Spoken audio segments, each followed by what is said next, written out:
वक्रतुंड महाकाय कोटि सूर्य समप्रभ निर्विघ्नं कुरु मे देव सर्वकार्येषु सर्वदा। सर्वमंगलमांगल्ये शिवे सर्वार्थसाधिके शरण्ये त्र्यंबके गौरी नारायणे नमोस्तुते। नमः शिवाय सांबाय हरिये परमात्मने प्रणतक्लेशनाशाय योगिनां हृदये नमः। ब्रह्मानन्दं परमसुखदं केवलं ज्ञानमूर्तिं द्वन्द्वातीतं गगनसदृशं तत्त्वमस्यादिलक्ष्यम् एकं नित्यं विमलमचलं सर्वधी साक्षिभूतं भावातीतं त्रिगुणरहितं सद्गुरुं तं नमामि। न गुरोरधिकं न गुरोरधिकं न गुरोरधिकं न गुरोरधिकं शिवशासनतः शिवशासनतः शिवशासनतः शिवशासनतः इदमेव शिवं त्विदमेव शिवं त्विदमेव शिवं त्विदमेव शिवं मम शासनतो मम शासनतो मम शासनतो मम शासनता। करचरणकृतं वा कायजं कर्मजं वा श्रवणनयनजं वा मानसं वा पराधं विहितम् अविहितं वा सर्वमेतत्क्षमस्व। जय जय करुणाब्धे श्री महादेव शंभो। सिद्धांत अवधूत चिंतन श्री गुरुदेव दत्त। ओम नमो भगवते वासुदेवाय। काल आपण या भक्तीची एक एक ऐश्वर्याची अंग पाहत होतो। भक्तांच्या बाबतीमध्ये भगवद्गीतेमध्ये गोपालकृष्णांनी असं म्हटलंय, नमे भक्तः प्रणश्यते। जो कोणी मला जोडून आहे त्याची अवनती होणं या विश्वामध्ये कदापिही शक्य नाही। त्याचं कारण की तो जन्माला माझ्याबरोबर येतो तुझ्यासाठी। बघा, भक्तीमध्ये भगवंत बरोबर असतो याचं उदाहरणच आपण आपल्या आरतीमध्ये म्हणतो, अंबऋषी कारणे गर्भवास सोशीशी। म्हणजे ह्या अंबऋषी नावाच्या, अंबरीश नावाचा जो होता त्याच्यासाठी भगवंताने गर्भवासही सोसलेला होता। तुकारामांनी सुद्धा काय म्हटलंय, तुका म्हणे गर्भवासी सुखे घालावे आम्हासी। कारण या विश्वामध्ये सगळ्यात अवघड दुःख हे गर्भात आहे आणि ते गर्भामध्ये सुख वाटावं तर दुसऱ्या कोणीतरी भोगलं पाहिजे। तो आपल्या बरोबरीने भोगतो त्याला भक्ताचं ऐश्वर्य, भगवान, भक्ती, विठ्ठल, आत्म म्हणतात। आणि म्हणून बघा, या भक्तीच्या बाबतीमध्ये कृष्ण कायम सर्वांना सांगत असतो काय, की मी सर्वांसाठी सारखा आहे, मी कोणासाठीही वेगळा आहे का नाही। गोपी ज्या वेळेस ह्या सगळ्या रासेसाठी एकत्र आल्या आणि त्याच्यानंतर त्यांना त्यांच्या भक्तीचा गर्व झाला, किंवा बघा, गोपी आळविती ये व्रजभूषणाय, वियोग आम्हाला तो नास आहे। परंतु काय म्हणले, जिथे विषयांनी स्पर्श केलेला आहे अशा ठिकाणी भक्ती माणसाला टाकून निघून जाते, भक्ती राहत नाही। कारण भक्ती ही फक्त शुद्ध आणि प्रेमाचा शेवटचा आविष्कार आहे, म्हणून ती निर्मळ आहे। बाकी आपल्याला जे प्रेम वाटतं ते कुठेतरी अफेक्शन असतं, अट्रॅक्शन असतं, अटॅचमेंट असते, ममता असते, प्रीती असते, ह्या अशा गोष्टी असतात। परंतु कोणत्याही कारणासाठी प्रेम या शब्दाला कुठलंही वर्णन नाही। प्रेम हे अतीव शुद्ध, पवित्र आणि ते फक्त स्वतःचं स्वतःवर असतं आणि तेही भगवंताचं। प्रेम हे कधीही, आता आपण म्हणतो प्रेमविवाह, त्याला खरं सांगायचं ना तर प्रीती विवाह म्हटलं पाहिजे, तर प्रेम विवाह नाही आहे।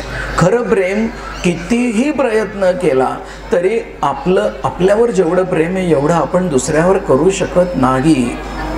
आणि म्हणून तो हृदयस्थ जो आहे त्याची जागृती ही साऱ्या विश्वावर आपल्याला आपोआप प्रेम करायला शिकवते। मग विश्वावर प्रेम करायला शिकवतं ती कोण? तर ती भक्ती. या भक्तीसाठी श्रद्धा आणि विश्वास, तुमचा ट्रस्ट पाहिजे आणि तुमचा नाही का त्याच्याबरोबर कॉन्फिडन्स पाहिजे, म्हणजे आत्मविश्वासही पाहिजे आणि त्याच्याबरोबर श्रद्धा पाहिजे, डेडिकेशन अँड ट्रस्ट. ह्या दोन गोष्टी असतील तरच भक्तीच्या दिशेने पुढे चालता येतं. कारण भक्ताकडे या दोन गोष्टी असतील. बघा, भगवान गोपालकृष्ण उभे राहताना कसे उभे राहतात? माझ्या भक्ताने हृदयापासून हाक मारली की मला पाय उचलून पळायलाही वेळ लागायला नको म्हणून एक पाय उचललेला असतो. आणि या विश्वामध्ये प्राप्त करण्यासारखं कोण आहे? तर मी एकटा आहे, मी एकटा आहे. न मे भक्ता प्रणश्यती.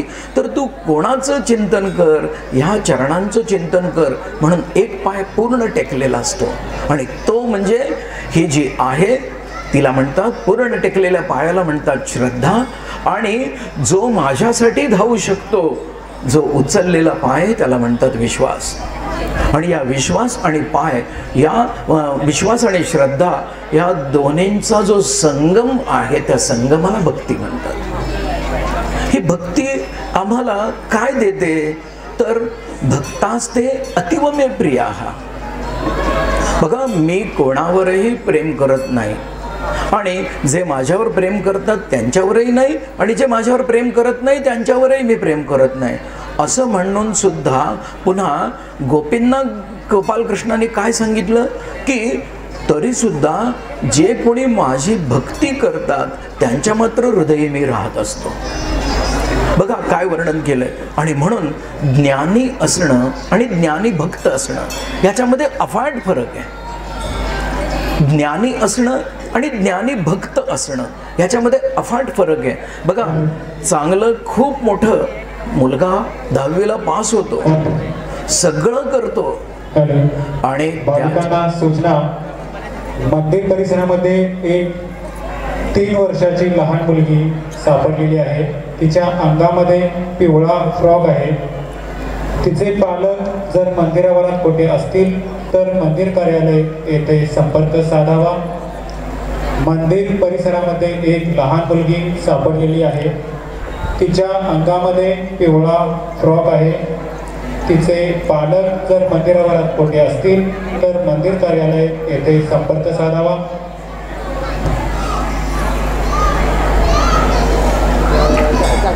आणि हा जो ज्ञानी असणं आणि ज्ञानी भक्त असणं याच्यामध्ये खूप फरक आहे.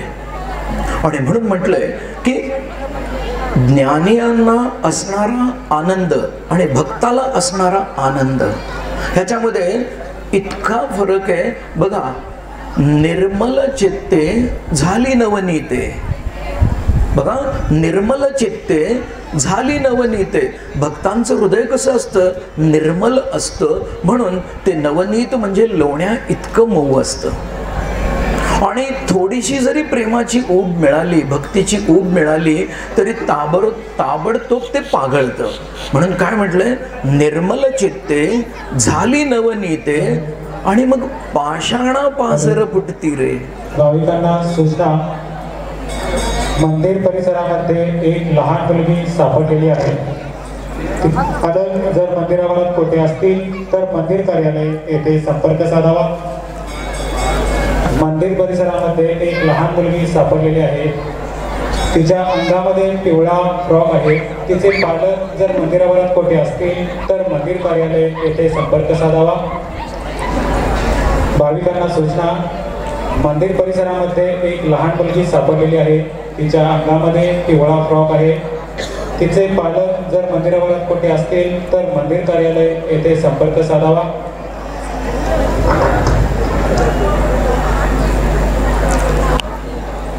आणि ह्या अशा भावनेमध्ये ज्या वेळेस हा आनंद जो असतो, ज्ञानियांना मिळणारा आनंद, हा त्यांच्या ज्ञानाचा परिपाक जाणवल्यानंतर मिळतो. आणि जे भगवंताचे भक्त असतात त्याला काय म्हटलंय? पाषाणा पाझर फुटती रे. कारण ज्ञानियांना प्रेम करता येत नाही, ज्ञानाच्या वरच्या अवस्था गाठता येतात. ध्यानामध्ये त्यांना सारं काही दिसतं, पण ध्यानातून बाहेर आल्यानंतर त्याचा भाग त्यांना व्यावहारिक जीवनामध्ये जोडता येत नाही. आणि तेच तुकाराम महाराज घ्या, नामदेव महाराज घ्या, गोरा कुंभार घ्या, जनी घ्या, ज्ञानेश्वर माऊली घ्या, सेना महाराज घ्या, कोणाचीही नावं घ्या, सावता घ्या, या सगळ्यांना या सगळ्या गोष्टी अगदी सहज प्राप्त झालेल्या आहेत. आणि म्हणून म्हटलंय की भक्तीने एकदा भगवंत प्राप्त झाला की तो सदोदित दिसतो, आणि ज्ञानियांच्या ध्यानाने भगवंत प्राप्त झाला की त्यात भक्तीचा अंश कमी असतो, म्हणून फक्त ध्यानात दिसतो. म्हणून ही भक्ती कायम ज्ञानापेक्षा परमोच्च आहे. आणि म्हणून ज्ञानोत्तर भक्तीला किंमत जी आहे, जाणून घेऊन प्रेम करावं. आपण किती म्हणतो आमचं आपलं काय भोळं बाबडं, तर हे चुकीचं आहे. भक्ताने परब्रह्म परमात्म्याला मिळवायचं असेल तर परब्रह्म परमात्मा म्हणजे काय हे माहिती पाहिजे. त्याची नावं अनेक आहेत, त्याची रूपं अनेक आहेत, पण परब्रह्म परमात्मा एक आहे. एक मिळत नाही म्हणून दुसऱ्याकडे जायचं, दुसरा मिळत नाही म्हणून तिसऱ्याकडे जायचं. त्याला स्वामी म्हणतात बहु हिंडता सुख होणार नाही. कसं मिळेल सुख सांगा. बघा पुढे काय म्हटलंय, म्हणून ज्ञानोत्तर भक्ती ही अत्यंत आवश्यक आहे. आता ज्ञानोत्तर भक्ती म्हणजे काय करते. भक्ती हा विषयच असा आहे की आजपर्यंत केलेल्या सगळ्या कल्पनांना खोडून काढते ही भक्ती. कारण कल्पना आणि भक्ती, कल्पना हा भास झाला, हा विचार झाला, आणि तेच जर समजा आपल्याला तिकडं लागलंय का. हॅलो, भाविकांना सूचना. अभिषेक सुधाकर भट, आपण मंदिरावर कोठे असाल तर मंदिर कार्यालय येथे संपर्क साधावा. अभिषेक सुधाकर भट, आपण मंदिरावर कोठे असाल तर मंदिर कार्यालय येथे संपर्क साधावा. भाविकांना सूचना. मंदिर परिसरामध्ये एक लहान मुलगी सापडलेली आहे. तिच्या अंगामध्ये पिवळा फ्रॉक घातलेला आहे. तिचे पालक जर मंदिरावर कोठे असतील तर मंदिर कार्यालय येथे संपर्क साधावा. भाविकांना सूचना. मंदिर परिसरामध्ये एक लहान मुलगी सापडलेली आहे. तिच्या अंगामध्ये पिवळा फ्रॉक आहे. तिचे पालक जर मंदिरावर कोठे असतील तर मंदिर कार्यालय येथे संपर्क साधावा. तुम्हाला ऐकायला येतं की नाही माहीत नाही, आणि ती सूचना इतकी महत्त्वाची आहे की त्याच्यामध्ये आपली लुडबुड नको म्हणून गप्प बसलो होतो 2 मिनिटासाठी. आपल्यासारखंच कोणतरी असेल म्हणून क्षमस्व. आमच्या भक्तीचा प्रकार वेगळा आहे. असं बघा काय म्हटलंय की ही जी ज्ञानोत्तर भक्ती आहे ही माणसाला काय करते, आतमधून जेवढा आनंद देते तेवढा बाहेरूनही आनंद देते. आणि त्याच्यानंतरच विठ्ठलाला पाहून तुकाराम महाराज म्हणतात, काया ही पंढरी आत्म हा विठ्ठल, नांदतो केवळ पांडुरंग. त्यांना अवयवाचं देखील ध्यान राहिलेलं नाहीये. आणि म्हणून म्हटलेलं आहे की होतं काय, भक्तीने माणसाला वास्तविक आपल्या रोजच्या जगामध्ये अनेक प्रकारचे लोक दिसतात, चेहरे दिसतात, प्रत्येकाची कर्म दिसतात, आकार दिसतात, रंग दिसतात, रूप दिसतात, पण या सगळ्याचा मूळ निर्माता परब्रह्म परमात्मा आहे हे मात्र कोणाला समजत नाही. आणि म्हणून बघा काय म्हटलंय की विठ्ठलाचं कडे पाहताना त्याची अनेक कौतुकं म्हणून पाहिली जातात, पण ज्ञानोत्तर भक्ती ही मात्र समाधी सुखापेक्षा देखील अतोनात सुख दान करत असते. अजून पुढे काय म्हटलेलं आहे बघा, परब्रह्म परमात्मा हा नेहमी स्वतःवर प्रेम करू शकतो. इतर कोणत्याही कारणासाठी तो दुसऱ्यावर प्रेम करत नाही, आणि तोही हृदयस्थ असलेल्या आम्हाला स्वतःवर प्रेम करायला शिकतो. म्हणून तर म्हटलंय ना, कुठे शोधिशी रामेश्वर आणि कुठे शोधिशी काशी, हृदयातील भगवंत राहिला हृदयातून उपाशी. नुसतं काय, त्याच्यावर रामदास स्वामींनी तो म्हटलंय, याला इथल्या देवाचं समजलं नाही तर हा बाकीच्या देवांना जाऊन काय वाहणार आहे सांगा. म्हणून बघा काय म्हटलंय की परब्रह्म परमात्मा हा फक्त स्वतःची भक्ती उलगडून काढतो, त्याच्यातले सारेच्या सारे पापुद्र पुट हे सगळं काढून टाकायला शिकवतो. आणि म्हणून निर्मळ आनंद ही खरी भक्ती आहे. ह्याच्यात पुढं काय म्हटलंय की भेद आणि सारे भ्रम हे भक्तीने निघून जातात. कारण सोमवारी महादेवाला, मंगळवारी गणपतीला, मंगळवारी अंबाबाईला, बुधवारी अजून एका देवाला त्याच्याकडं पांढरं घालून जायचं, निळं घालून जायचं. अहो सगळं एकत्र फिरवल्यावर पांढरं स्वच्छ होतं आणि हा देह पूर्णपणे पंचमहाभूतांमध्ये विलीन झाल्यानंतर आमचं अस्तित्व एक 3 चमचे किंवा 4 चमचे श्वेत विभूती राहते, ती महादेवांच्या कपाळी धारण केलेली असते. म्हणून त्यांना चिताभस्म लेपलंय म्हणतात, कारण त्याच्या इतकं शुद्ध काही नसतं. म्हणून सतीने सुद्धा जो स्वतःचा देह सोडला, तर तिने वडील सोडले का, वडिलांवर राग घेतला का, त्या निमित्ताने मिळालेला देह सोडलेला आहे. आणि म्हणून हा देह कारण आहे म्हणून मी तो भस्मीभूत करते. आणि तो सुद्धा कसा केला, अंगीभूत ऊर्जेने. बघा म्हणून काय म्हटलंय, ह्या भक्तीची अजून एक खासियत आहे, हा मीपणा जातो. कारण काय, कुठेतरी एकटं बसल्यावर कळतं की हे मी नाही, अजून कोणीतरी केलंय. मग ते कोणी केलंय अशी तळमळ, ओढ, ह्या सगळ्या उत्सुकता पुढं माणसाला नेत राहतात. आणि मग त्यानंतर कळतं की हा सत्ताधीश कोण आहे खरा. मग हा जो सत्ताधीश आहे तो फक्त अद्वैताचं दर्शन करून देऊ शकतो. आणि त्या सत्ताधीशाचं नाव आहे निर्मल भक्ती. परमप्रेमारूप भक्ती. ही भक्ती फक्त सगळं करून देते.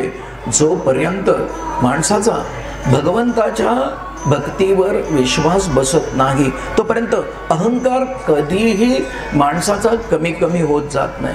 तो हळूहळू कमी होतो. तळमळ असेल आणि भक्ती हवी असेल तर तळमळ असेल तरच भक्ती असते, नाहीतर इच्छा मोठ्या असतात, नाहीतर ते पुन्हा असं होतं. ज्या वेळेस आपल्या इच्छा जास्त आहेत तेव्हा भगवंताची भक्ती आणि तळमळ ही शून्य असते. जेव्हा ही इच्छा कमी होतील तेव्हाच तळमळ आणि भक्ती वाढत जाते आणि ती भक्ती परमोच्च अवस्थेला जाते. तिथं माणूस निर्मल होतो, कारण मनामध्ये इच्छा नसतात. इच्छा जिवंत असणाऱ्याच्या कडून कधीही भक्ती केली जात नाही, करवून घेतली जात नाही. अवघड वाक्य आहेत.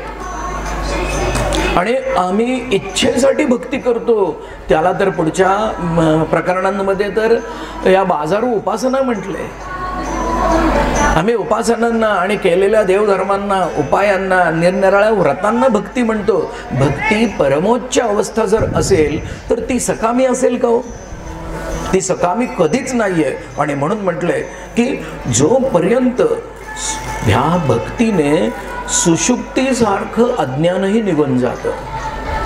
जागृती, स्वप्नावस्था आणि सुषुप्ती, यातली सुषुप्ती याला देखील अज्ञान म्हटलं आणि तेही निघून जातं. आणि त्यानंतरच मग म्हणू शकतो तीर्थ विठ्ठल, क्षेत्र विठ्ठल, देव विठ्ठल, देवपूजा विठ्ठल, कारण उरतच नाही काय त्यात. आणि म्हणून ह्या भक्तीच्या व्यावहारिक वर्णनामध्ये पहिली पायरी आहे ती म्हणजे श्रवण. आता या प्रत्यक्ष पायऱ्यांना सुरुवात होती आहे. बघा ही श्रवणाची पायरी कशी आहे की ह्या श्रवणाची पायरी चढल्याशिवाय आपल्याला पुढच्या भक्तीच्या पायऱ्या निश्चिंतपणे चढता येतच नाहीत. श्रवणाची पायरी ही खूप अवघड आहे. लहानपणापासून आम्हाला काय शिकवलंय, अरे ऐकून तर घे, अरे ऐकून तर घे, अरे ऐकून तर घे. आणि कारण नाही सांगितलं की आमची मुलं आम्हाला म्हणतात ऐकून काय घे, कारण सांग की का नाही ते कुठं आम्हाला जमतंय सांगायला. बघा काय म्हटलंय, गर्गाचार्यांनी सांगितलेलं आहे की भक्तीच्या महत्वामध्ये इच्छांना वाव नसतो, म्हणून भगवंताच्या कौतुकाच्या सगळ्या कथा निर्मळपणे मांडल्या जातात.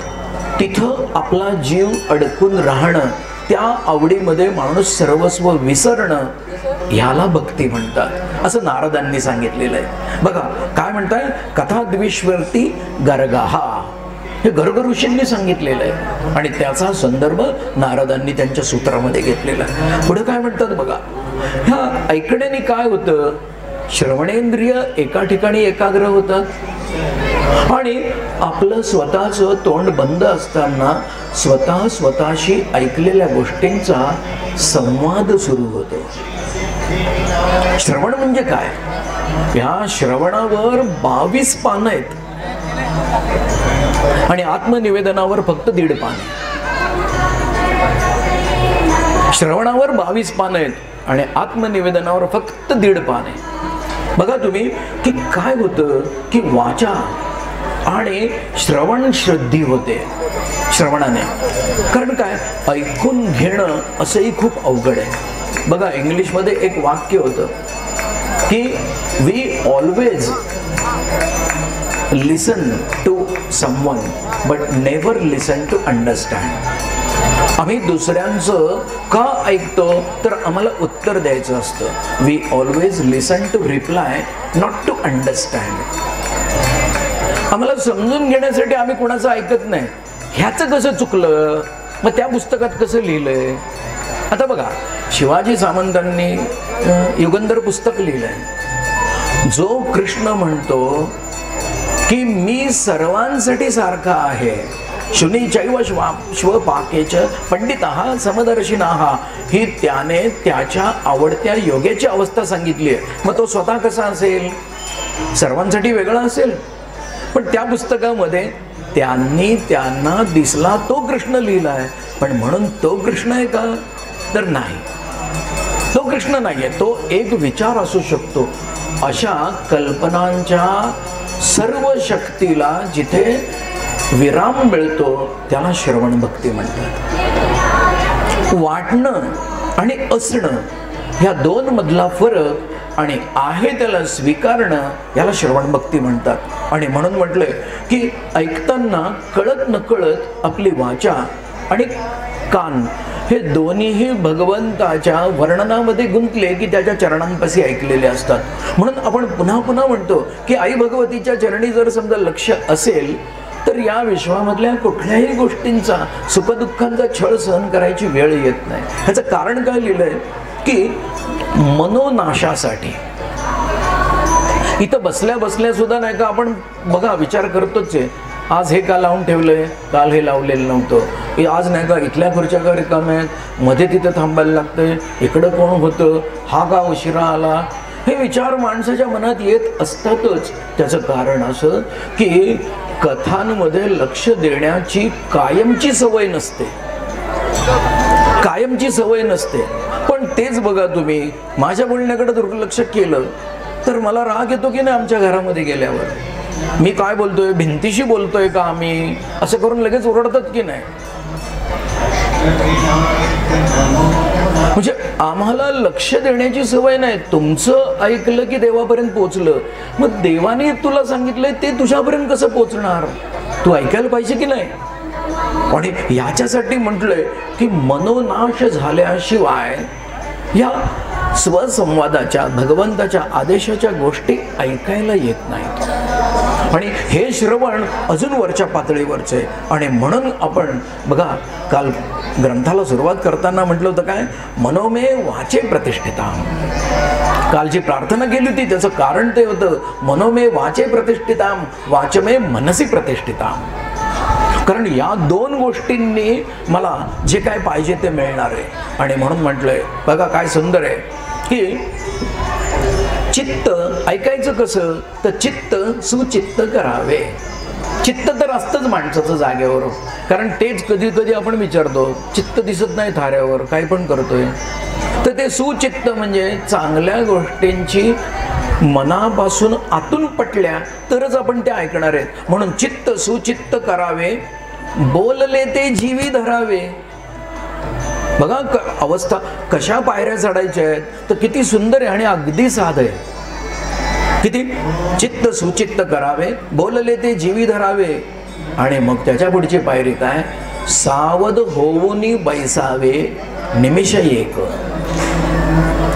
प्रत्येक क्षणामध्ये माझ्या कानांची आतुरता इथून निघणाऱ्या स्पीकरच्या आवाजाकडेच राहिली पाहिजे, जर मला हे पूर्ण समजून घ्यायचंय तर. बघा अजून काय म्हटलेलं आहे की सद्गुरु कृपा झाली म्हणून काय आपल्याला राष्ट्रपती भवनामध्ये जागा मिळणार आहे का? नाही. कष्ट हे झेलावे लागणार आहेतच. बिन कष्टाचा जगलेला एकही भक्त नाही. बिन कष्टाचं जगलेलं कोणीही नाही. आणि तसं असतं तर सावतामाळी रानामध्ये काम करत बसला नसता, विठ्ठलाला पाणी धरायला यायची वेळ आली नसती, तुकाराम शेतामध्ये बसला नसता, गोरा कुंभार माती तुडवत बसला नसता. हे का झालं तर ज्याने त्याने आपापलं काम प्रामाणिकपणे केलं होतं. आणि म्हणून कधी कधी जे आपण सद्गुरू आपल्याला सांगतात, आपण एखाद्या माणसाकडे जातो, त्याच्या वाक्यांना, त्याच्या बोलण्याला, त्याच्या उपदेशांना प्रमाण मानतो, पण पुन्हा घरी येऊन ठरवतो की हे असं असेल का, हे असं केलं पाहिजे का. तर हा भाव ज्या ठिकाणी आपला संपतो तेव्हाच भक्ती जागी होते. मला असं वाटतं म्हटलं की आपण भक्तीपासून दूर गेलेलो असतो. मला असं वाटतं वगैरे काही नाही. अजून एक कायमची पद्धत असते बघा लोकांची. नाही, काही लोक असं म्हणतात, अरे तुमचं मत काय पेपरला छापून आलं का? कारण लोक लगेच रिक्षा करून तुमच्याकडे आले आणि सांगायला लागलेत, असं लोक म्हणतात, असं लोक म्हणतात. तुम्ही तिथे जाऊन बडबड केल्याशिवाय म्हणतात का? तुम्ही तिथे जाऊन तुमचं काहीतरी गारणं रडगाणं काहीतरी सांगितल्याशिवाय म्हणता का? आत्मदेवानी तेच केलं होतं की. बघा काय म्हटलंय की म्हणून जे बोलले ते जीवी धरावे, की माझ्या आयुष्याच्या खऱ्या कल्याणाची ही एकमेव गोष्ट आहे. हे बघा, घरदार संसार बायका पोरं जबाबदाऱ्या कर्तव्य मोह माया हे सगळं प्रत्येकाला आहे. ज्याला काहीही नको आहे तो देखील 1000 वर्ष सासरी झोपतो आणि उठल्यानंतर सगळ्यांकडे पाहतो. त्याने देखील स्वतः पहिल्यांदा हे अवलंबलं आहे, त्यानंतर तो आम्हाला शिकवतोय की असं विश्व पाळायचं असतं. तोही सासरवाडीत जाऊन राहिलाय, पण सासऱ्याच्या हातात नाहीये भावलं. समुद्राला त्याची सेवा करायला लागतीये. आणि आमच्या सासऱ्याने आम्हाला काय दिलं की आम्ही त्याच्याकडेच राहतोय. आई वडिलांना इथून फोन करतोय, अगं इकडेच राहिलोय 2 दिवस. बघा काय वर्णन केलंय. आणि म्हणून म्हटलंय की ऐकायचं कसं, तर ऐका परमार्थाचे साधन, ऐका परमार्थाचे साधन जेणे होय समाधान. आता हे समाधान म्हणजे काय? बरं वाटणं म्हणजे समाधान काय हो? बरं वाटणं म्हणजे समाधान नाही. तृप्ती, पुन्हा कसलीही उपभोगाची इच्छा नसणं, अशी तृप्ती, त्याच्या जोडीने निवृत्ती. आता झालं ते पूर्ण आहे. बघा, पहिल्यांदी तृप्ती, त्याच्यानंतर निवृत्ती आणि त्याच्यानंतर आलेली पूर्णत्वाची शांतता. ह्या तीनही गोष्टी एकत्र असतील त्याला समाधान म्हणतात. आहे तेवढ्यावर मानतं ना, त्याला समाधान म्हणत नाही अध्यात्मामध्ये. समाधान म्हणजे काय आहे? ऐका परमार्थाचे साधन जेणे होय समाधान, ते तू जाण गा श्रवण निश्चयेसी. आपण काय 1000 पानं वाचू शकतो का? नाही. आम्ही काय कोट्यावधी संदर्भ घेऊ शकतो का? नाही. सगळी सायटेशन लिहू शकतो का? नाही. मग यांनी पुस्तकामधलंच सांगितलं आहे याच्यावर विश्वास ठेवणं, याला श्रवण म्हणतात. आणि याच्याने काय होतं? नुसतं ऐकून घ्यायचंय का? भक्तीमध्ये वाढ होते. आणि जोपर्यंत भक्तीमध्ये वाढ होत नाही तोपर्यंत कुठल्याही श्रवणाला काहीही किंमत नाही. भक्तीमध्ये वाढ झालीच पाहिजे. बघा काय म्हटलंय, या श्रवणाने काय होतं? श्रवणे आतुडे भक्ती, म्हणजे वाढत जाते. श्रवणे आतुडे भक्ती, श्रवणे उद्भवे विरक्ती. अरे हे मी केलं पाहिजे, हे मी केलं नाही पाहिजे, हे जे विचार मनामध्ये येतात ह्या भक्तीनेच येतात. श्रवणामध्ये असणारी कनेक्टिव्हिटी याला भक्ती म्हणतात. श्रवणे तुटे आसक्ती. बस आसक्ती कशी असते? ही स्थूलाची असते, देहाची असते, व्यावहारिक जीवनामधल्या लौकिक गोष्टींची आसक्ती असते. कारण हे सगळी आसक्ती देहभावी असते. आणि म्हणून म्हटलंय, श्रवणे घडे चित्तशुद्धी, श्रवणे होय दृढ बुद्धी, श्रवणे तुटे उपाधी अभिमानाची. हा कृष्णदास बसलाय आणि तो सांगतोय, सगळ्याच्या पुढं म्हणून लिहिलंय. तुकाराम महाराज म्हणाले आहेत, शंकराचार्य म्हणाले आहेत, नामदेव महाराज म्हणाले आहेत, कृष्ण म्हणाला आहे, अर्जुन म्हणाला आहे. तुझं काम काय? हे मशीनसारखं काम. बोलवणारा बोलतोय, मशीनला काय डोकं आहे का? नाही.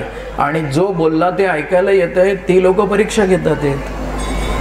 बघा काय सुंदर वर्णन आहे. श्रवणे फिटे आशंका, म्हणून विश्वासाची अत्यंत गरज आहे ऐकताना. श्रवणे फिटे आशंका, श्रवणे संशय तुटे, श्रवण होता पालटे.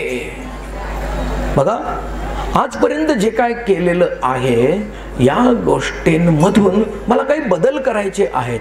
श्रवण होता पालटे. पालटे म्हणजे काय? आम्ही उलट्या दिशेला चाललोय. विवेके क्रिया आपली पालटावी. पालट टाकलं म्हणजे काय? आपण उलट्या बाजूला गेलो की नाही. म्हणून श्रवणाने काय होतं? श्रवण होता पालटे, पूर्व गुण आपला. आधी आजपर्यंत जे काय केलेलं होतं ना, हे सगळं चुकीचं आहे. पण त्याच्यामधला कृती बरोबर आहे, पण भाव चुकीचा आहे. आपल्याला भाव बदलायचा आहे. कारण भक्ती भावामध्ये आहे, भक्ती कृतीमध्ये नाही आहे. कृतीमध्ये कर्मकांड आहे, कृतीमध्ये उपासना आहे, कृतीमध्ये तप आहे, कृतीमध्ये व्रत आहेत, पण कृतीमध्ये भक्ती नाही आहे. म्हणून आम्हाला काय करायचंय की श्रवण होता पालटे, पूर्व गुण आपला. श्रवणे आवरे मन, भटकायचं सोडून देतं मन. आता साधे 2 दिवस झाले.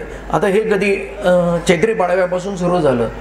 ज्यांना इथं आल्याशिवाय करमत नाही, त्यांचे 2 वर्ष काय हाल झाले असतील, त्याला म्हणतात भक्ती.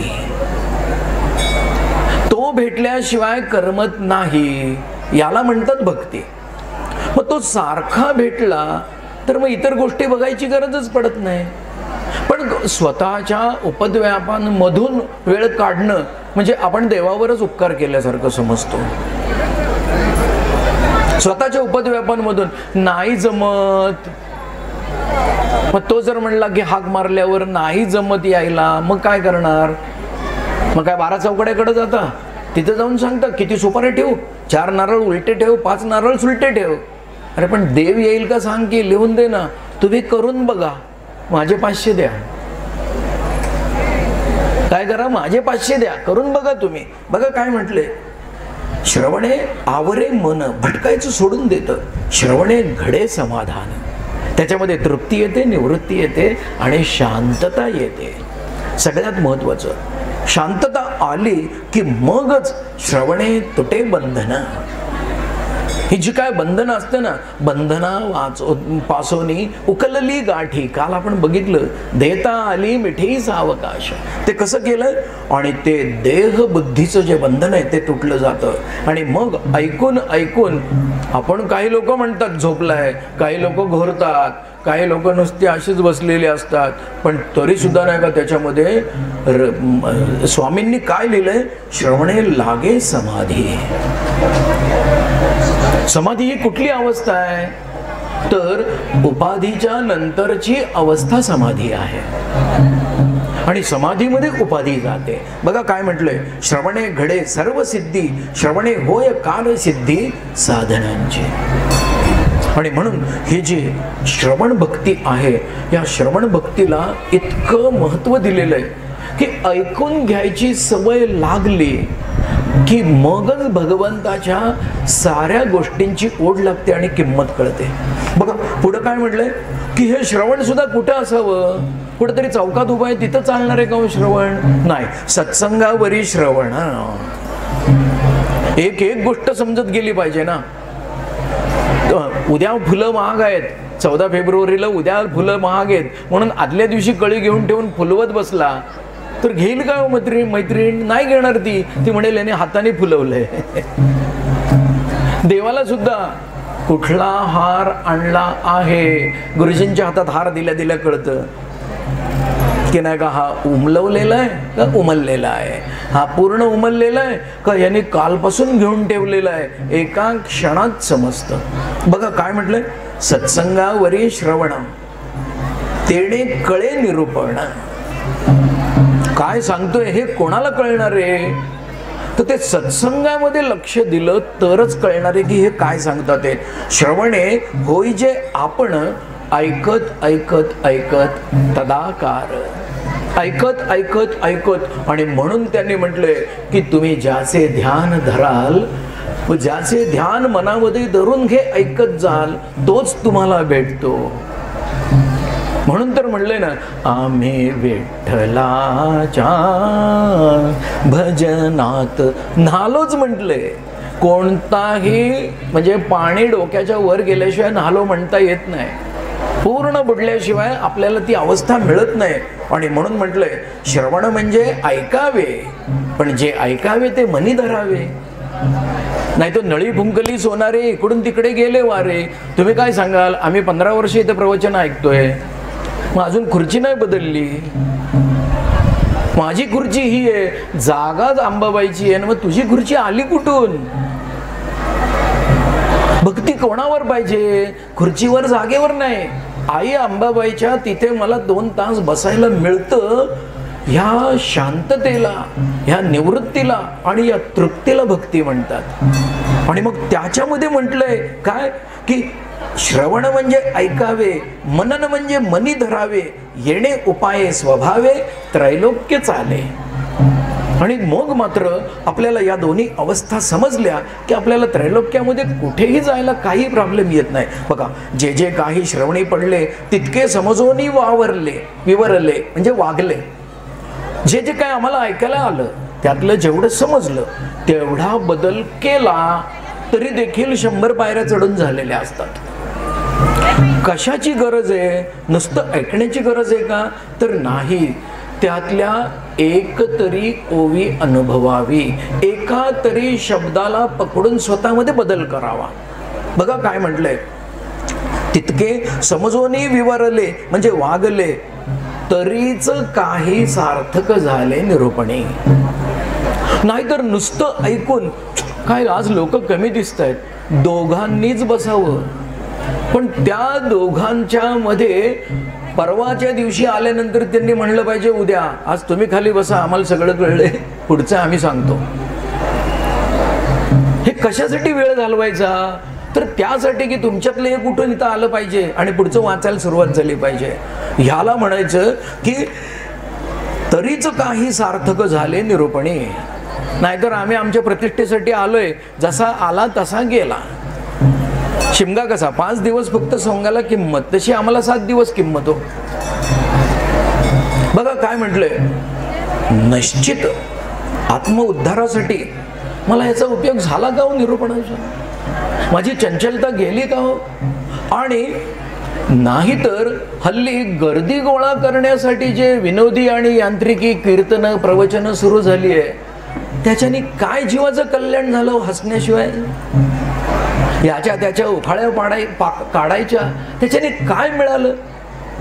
माऊलींनी इतके अतोनात कष्ट सहन केले, पण 18,000 ओव्यांमध्ये एकाही ठिकाणी मत्सराचा स्पर्श देखील नाहीये, असूयेचा स्पर्श देखील नाहीये. का माऊली माऊली आहे, त्याचं कारण ते. इथं आम्हाला एखाद्या फंक्शनला, नातेवाईकांमध्ये एखाद्या फंक्शनला जर समजा आपल्याला पत्रिका नाही आली तर केवढा राग येतो. घाई गर्दीत विसरला असेल असं काय नाही वाटत हो, कारण त्या प्रतिष्ठेला किंमत आहे ना तिथं. आणि मी किती मोठा, पोलीस सुद्धा मागं सांगतात झेब्रा क्रॉसिंगच्या मागं गाडी घे, इतका मी मोठा आहे. कारण मी खूप मोठा असतो तर त्यांनी मला सांगितलं 2 मिनिटं थांबा सगळे, एकट्यापुरतं हिरवा लाईट लावला असताना पुढे सोडलं असतं की.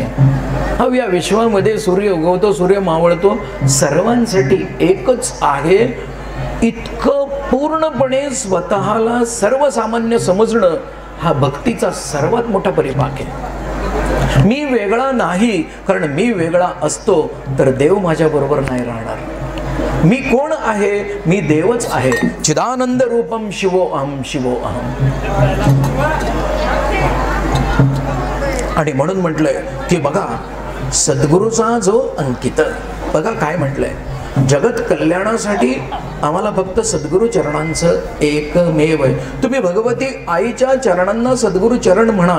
विश्वामध्ये कुठल्याही दिसणाऱ्या अथवा न दिसणाऱ्या कुठल्याही माणसाच्या दारात जायची गरज नाही.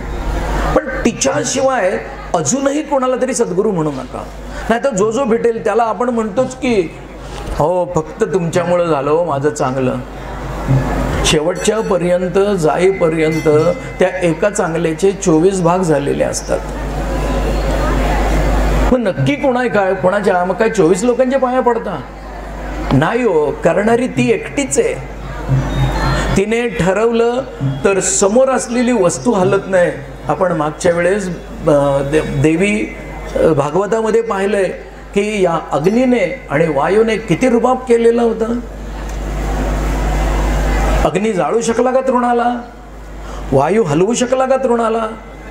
मग हे जर समजा साध्या वाऱ्याला आणि अग्नीला गवताची काडी हलवता येत नाही, आई भगवतीच्या पुढे या कोणत्याही शक्तीला कधीही रुबाब करता आलेला नाही. आणि मी आई भगवतीचे चरण सोडून इतर ठिकाणी जातो, मग काय श्रवणाचा उपयोग आहे? अतिसौम्या तिरुद्राये नता तस्तै नमो नमः विष्णू मायेती शब्दिता. हे कधी आम्हाला कळणार आहे? हे नाही कळत. या देवी सर्वभूतेषु मातृरूपेण संस्थिता. फक्त श्लोक पाठ आहेत, पण ती माझी आई आहे आतून वाटलं का? हे न वाटण्याचं कारण भक्ती कमी पडते. आणि ती भक्ती जर मिळाली तर आई भगवतीचे चरण हेच सद्गुरु चरण आहे. त्याचं कारण असं की बघा काय म्हटलंय, सद्गुरूचा जो अंकित म्हणजे जो त्यांच्या आज्ञेप्रमाणे चालतो तेने केलाची करावा विवेक. कारण त्यालाच फक्त एथिक्स कळणार आहे, त्यालाच फक्त लॉजिकल सेन्स असणार आहे. नाहीतर मनाला वाटेल ते कुणीही वागतं. परंतु आईला काय पाहिजे आहे ते उंबरठ्याच्या आत जाऊन ऐकायला आल्यानंतर तसं वागता आलं पाहिजे. भक्ती म्हणजे काय? ही भक्ती माणसाला काय करत असते? माणसाला विश्वरूप देत असते भक्ती. कारण ती विश्वामध्ये भरलेली आहे आणि तदाकार होतो श्रवणाने माणूस. म्हणून आपण देखील विश्वरूप होतो. बघा, आणि जेव्हा आम्ही विवेकाने एखादी गोष्ट विचार करतो त्यावेळेस काय होतं तर तर्क फुटे निरूपणे. की आम्हाला जे वाटतं या सगळ्या तर्क फुटे निरूपणे म्हणजे ऐकता ऐकता आजपर्यंत केलेले सारे विचार निघून जातात. भक्तीला झाकून टाकणारी सगळी पुटं निघून जातात आणि ऐकून ऐकून शक्ती वाढली की माणसाला खरी भक्ती म्हणजे काय कळतं. आणि त्याच्यावरची सगळी पुटं निघून गेल्यानंतर तो आनंद हळूहळू हळूहळू बाहेर यायला लागतो. हा आनंद असाच असतो. साधा झाडांना पाणी घालायचा पाईप असतं ना, त्या पाईपावर हात ठेवा, तो जेवढा हात उंच करू तेवढं पाणी उंच उडतं. पण जेवढी त्याच्यावर आवरणं टाकत जाऊ तेवढं पाणी जवळ पडत राहतं. हा जेव्हा आवरणं काढत जाऊ तेव्हा त्याची जी उसळी आहे ती तदाकार आहे म्हणजे विश्वस्वरूप आहे.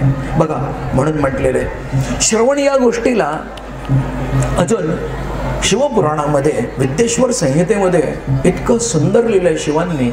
2ऱ्या अध्यायामध्ये ह्याचं वर्णन करताना असं केलेलं आहे की श्रवण करण्यासाठी अमाप मोजता येणार नाही, अमाप विश्वास आणि श्रद्धा लागते. त्याचं कारण असं, ज्याचं ऐकायचंय त्याला पाहिलेलं नाही ना. गणपतीला कोणी पाहिलंय? चित्रात पाहिलंय हो. पण हा उजव्या अंगठ्यामध्ये सिद्धिविनायक असतो आणि तो डोक्याला लावतात, कपाळाला, आणि म्हणून आलेल्या लोकांना नेहमी अंगठ्याने गंध लावतात. आता जसं जग बदलत चाललंय, भारताची अमेरिका होईल तसं नाही का, बायका नाही का इथं हळद आणि इथं कुंकू टुकटुक लावतात. वेगळं वेगळं घ्यायला काय त्रास आहे का? 2 वेळा हात खालीवर झाला तर काय त्रास आहे का? पण ते टुकटुक असं लावायचं. आता तेच पद्धत निघाली आहे. थांब थांब थांब, केस बाजूला करणार तो आणि मग एकच बारीक गंध लाव म्हणणार. बघा ना, आम्ही आमच्या नवऱ्याचा टिळा केवढा लावलाय बघा. कारण आमचा पती ऐश्वर्यवान आहे, तो कैलासला राहतात आणि या जीवाच्या मिलनाची फक्त त्यांनी एकट्याने आस लावली आहे. बाकी कोणीही आमच्यासाठी जीव तोडत नाही. त्यांनी एकट्याने आस लावली आहे म्हणून कुठं जाऊन पोचायचं ते आमच्या गंधावरून दिसतं. आणि त्याच्यासाठी म्हटलंय की ज्याला पाहिलेलं नाहीये त्याच्याबद्दल विश्वास ठेवून ऐकणं याला खरी भक्ती म्हणतात. त्याचं कारण असं, या भक्तीमध्ये शंका जिवंत राहत नाही. तो जिथे शंका आहे ते उपाय आहेत, जिथे शंका आहे ती व्रत आहेत, जिथे शंका आहेत ते तुमच्या अडचणीवर केलेले तात्पुरते तंत्रमंत्राचे परिणाम आहेत, पण ती भक्ती नाही. दर चतुर्थीला मी देवळात जातो, तुला कोणीतरी सांगितलंय म्हणून जातो. गणपतीशिवाय बाहेर पाऊल टाकत नाही का?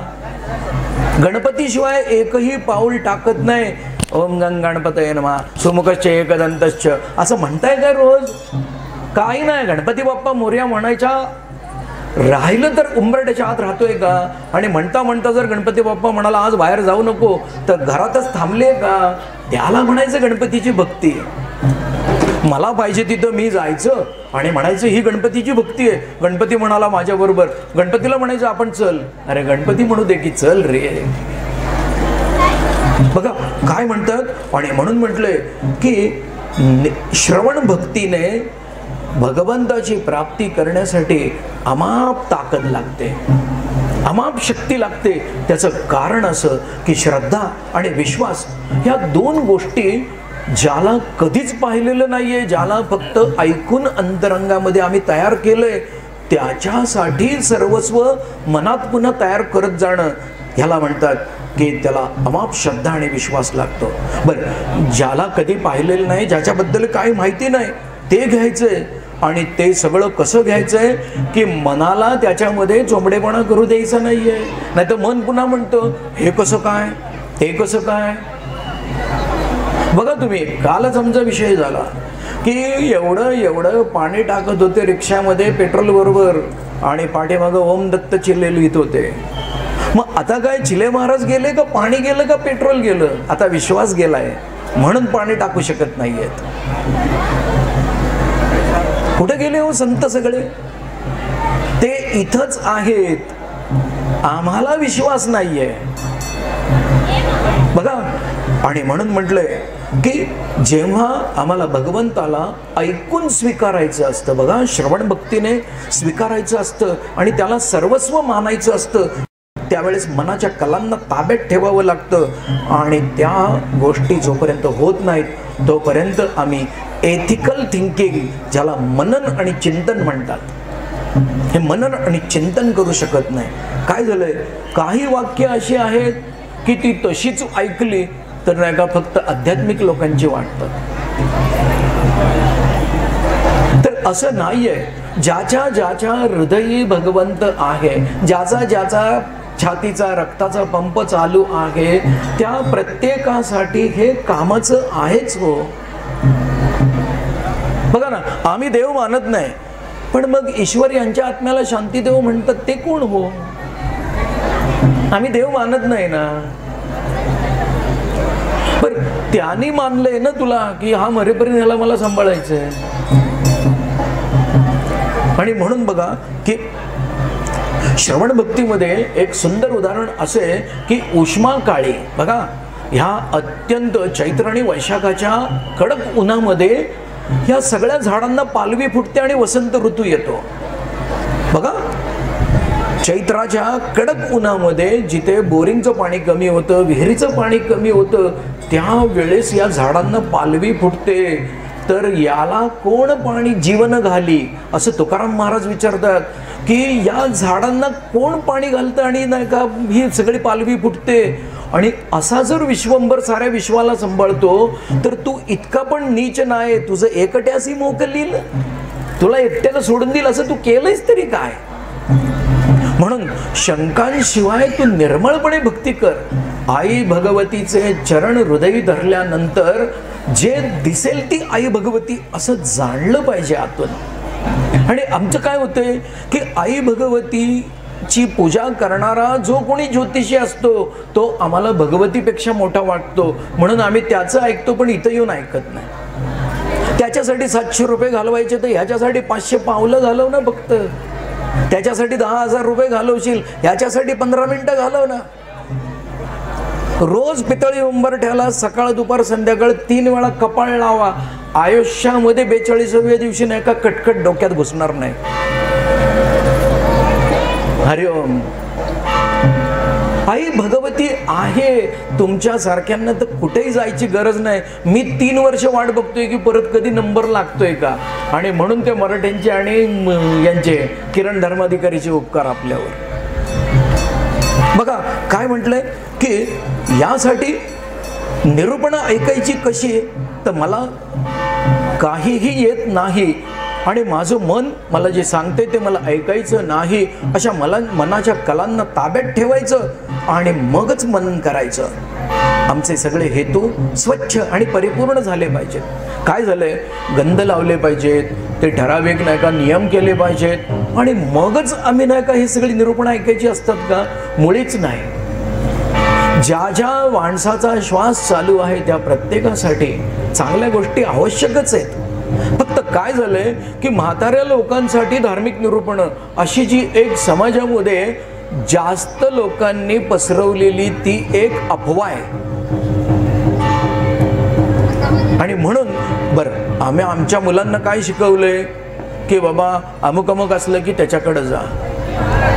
प्रेमविवाहामध्ये पत्रिका बघत नाहीत आणि पत्रिका बघून लग्न होतात, ते मात्र नाही का सगळे दोष ग्रहांना देतात. काय कारण व्हायचं? बरं आमच्या आईने आमच्या वडिलांना पाहिलेलं नाही आणि तरी देखील त्या दोघांचं लग्न ठरवलं, आणि त्यांचं आत्ता लग्नाचा 71वा वाढदिवस आहे माझ्या आई वडिलांचा. बघा मग त्यांच्या वेळेस काय पत्रिका नव्हती, काय ज्योतिषी नव्हते. त्यांच्या वेळेस आहे तसं आयुष्य स्वीकारायची तयारी होती. या मनाच्या कलांना आवरल्याशिवाय खरं काय आहे ते समजत नाही. आणि म्हणून म्हटलंय की मननाने ह्या श्रवणाचा अर्थ कसा समजून घ्यायचा, की ह्या श्रवणाचा अर्थ नेहमी ग्रंथांचा समजून घ्यायचा असतो. आपण या सगळ्यासाठी नारदांची भक्तिसूत्र, शिवपुराण ह्या सगळ्या गोष्टी का घेतलेल्या आहेत? मूळ ग्रंथ घेतलेले आहेत. एकही उपग्रंथ आणि कुणाला काय वाटेल या गोष्टी घेतलेल्या नाही आहेत. कुणाचेही वैयक्तिक अनुभव घेतलेले नाही आहेत. ह्याचं कारण काय तर बघा, या कारणे अद्वैत ग्रंथ ज्याच्यामध्ये परब्रह्म परमात्म्याशिवाय कोणीही मोठं नाही हे सिद्ध होतं आणि तेवढंच फक्त पुन्हा पुन्हा लिहिलेलं असतं. बघा अद्वैत ग्रंथ म्हणजे काय? अद्वैत ग्रंथ म्हणजे ज्ञानेश्वरी, तुकाराम बुवांची गाथा, नामदेवाची गाथा, ह्याला अद्वैत, दासबोध ह्याला अद्वैत ग्रंथ का म्हणतात? पोथ्यांना अद्वैत ग्रंथ म्हणत नाहीत, कारण पोथ्यांमध्ये उपाय पण लिहिलेले असतात. अद्वैत ग्रंथांमध्ये उपाय नसतात, भगवंताला मिळवण्याचे मार्ग दिलेले असतात. तुमच्या संकटांवर कुठेही उपाय ज्ञानेश्वरीत सापडणार नाही, कारण ज्यांनी आयुष्य भोगलं त्यात त्यांना संकट वाटलं नाही. आमच्या समोर त्यांचं व्यावहारिक जीवन आलंय त्याला आम्ही संकट म्हणतो, पण ज्यांनी भोगलं त्यांना ते संकट वाटलं नाही. त्याचं कारण असं, ते म्हणाले माझ्या आधी पांडुरंगा तुला छळ सहन करायची वेळ आली रे. काय तुकाराम म्हणतात की माझ्या आधी तुला छळ सहन करायची वेळ आली. बघा आणि म्हणून म्हटलंय कारणे अद्वैत ग्रंथ, आत्मविद्येचा परमार्थ पहावया तोची समर्थ, जो सर्वांग श्रोता. हात पाय डोळे कान नाक बुद्धी विचार मन चित्त हे सगळंच्या सगळं ज्याचं फक्त ऐकण्याकडे गुंतलेलं आहे त्यालाच अध्यात्मविद्येचं खरं भक्तीचं ज्ञान समजू शकतं, असं नारद मुनी सांगतात. बघा पुढे काय म्हटलंय, ऐकायचं सुद्धा कसं ऐकायचं, तेही कसे श्रवणामध्ये सार श्रवण. श्रवणामध्ये सुद्धा काय ऐकायचं, तर सगळ्या गोष्टींचं सार ऐकायचं. म्हणून आपण भागवताचं कथा रहस्य व सार हे का आम्ही करतो, त्याचं कारण आहे की श्रवणामध्ये सार श्रवण म्हणजे एक्स्ट्रॅक्ट काढला पाहिजे, इसेन्स असला पाहिजे त्याचा. बघा पुढं काय म्हटलंय, ते हे अध्यात्म निरूपण. अनेक गोष्टी ऐकाव्या, पण त्या गोष्टींचा जर परिणाम आपल्याला आई भगवतीच्या चरणांना दर्शन देण्यासाठी उपयोगी पडत नसेल, तत्क्षणी सोडून द्यावं ऐकायचं, किंवा अजून लक्षपूर्वक ऐकावं की नक्की काय सांगतायत. पूर्ण लक्ष आहे, पूर्ण ज्ञान आहे आणि तरी उपयोग होत नाही, तत्क्षणी सोडून द्यावं. अन्यथा सांगतायत ते कळत नाहीये म्हणजे याचा अर्थ कुठेतरी अजून मनात विचार आहे, कुठेतरी भरभर चालली आहे. ती भिरभीर सोडावी आणि भगवतीचे चरण कसे दिसतील यासाठी पुन्हा अजून एकाग्र व्हावं. सूचित करून अंतःकरण ग्रंथामध्ये विवरावे. सूचित करून अंतःकरण म्हणजे ते पुन्हा पुन्हा. आता अंतःकरणामध्ये काय येतं, मन, बुद्धी, चित्त आणि अहंकार. मी बसलो ऐकायला 2.5 तास, अहंकार. माझं मन, आता काय इथं बसलोय त्यामुळे ऐकायला लागते हो. मन, बुद्धी, हे माझ्या कामाचं आहे, पण नाही का अंग दुखतं, पाय दुखतं, कंटाळा येतो, त्याला म्हणतात बुद्धी. आणि चित्त म्हणजे काय, अरे हे सगळं तुला येतंय पण आता तरी जागा हो आणि नीट ऐक ना, त्याला म्हणतात चित्त. आणि म्हणून म्हटलंय की सूचित करून अंतःकरण. या चारही गोष्टींना जोपर्यंत आम्ही सावध करत नाही तोपर्यंत ग्रंथामध्ये विवरावे. तोपर्यंत जे चाललेलं आहे त्या प्रवचनामधलं कुठलाही आनंद लुटता येत नाही. कसं करायचं असतं, अर्थांतर पाहिल्या विना जे काय सांगतात त्याचा जर समजा आपल्याला मतितार्थ नाही कळाला, उगाच करे जो श्रवण, उगाच आपलं बसतात. आणि मग अशांना काय म्हणतात, तो श्रोता नव्हे पाषाण मनुष्य वेश. तो श्रोता नव्हे पाषाण, खालचा दगड आणि त्याच्यावर माझ्यासारखा वर एक बसलाय, 2 दगडात काय फरक आहे, त्यालाही ऐकून कळत नाही, मलाही ऐकून कळत नाहीये.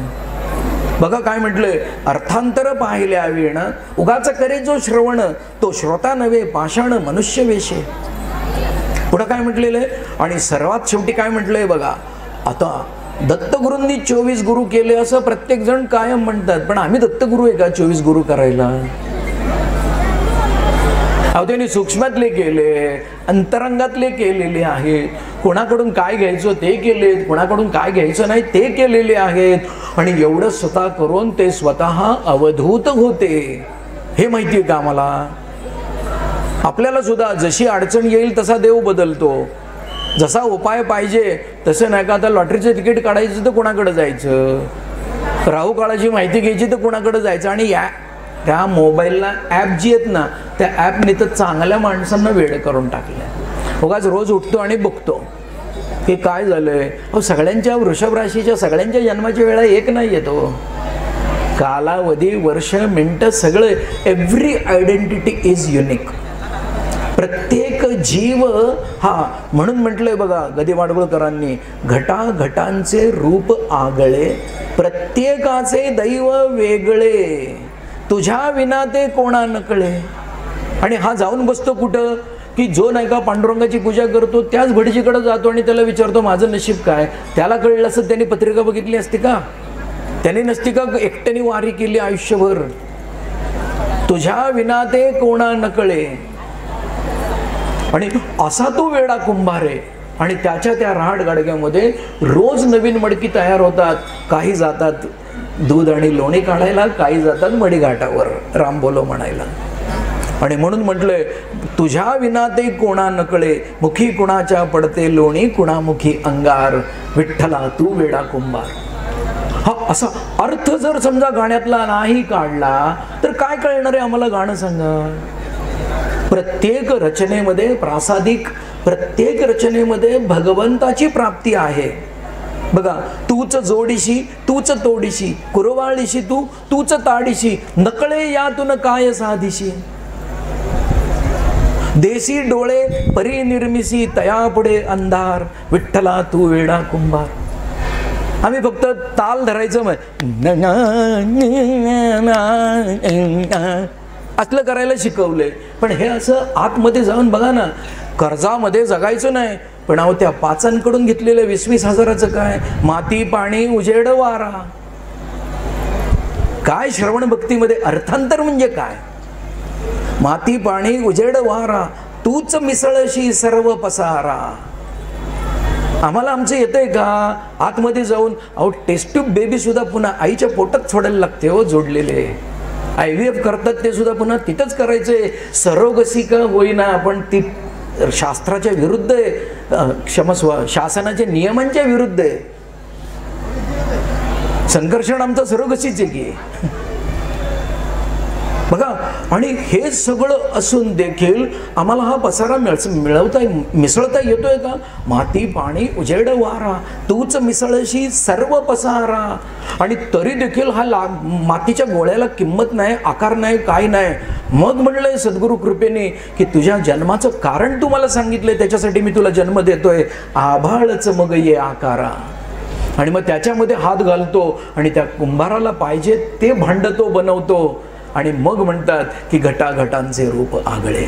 मग तो एक फ्लॉवर पॉट बनवतो, एक टिकली बनवतो, एक पणती बनवतो, एक समई बनवतो, एक भांड बनवतो, एक गाडगं बनवतो आणि तोच रांजण बनवतो. पण त्यांनी हात आत घातल्याशिवाय मग आता या 5 लोकांनी माती पाणी उजेड वारा, मग पृथ्वी आप तेज वायू आकाश, या 5 जणांनी मिळून हा एक जीव निर्माण केलाय. त्याचं कर्ज कधी फेडलं? कर्जामध्ये जगायचं नाही ना, मग हे कर्ज कधी फेडलं? हे कर्ज फेडलंच पाहिजे. हे कर्ज फेडण्यासाठी ह्या भक्तीचा फक्त उपयोग होतो. आणि म्हणून ही भक्ती अमाप असली पाहिजे. खूप केली मोजायची नाही. नुसतं कोणाकडे गेलं की ते पहिले सांगतात मी सकाळी 3 माळा करतो, संध्याकाळी 5 माळा करतो आणि मध्ये करतो ते सांग की. मध्ये काड्या करतोय ते कुठं सांगतोय तो?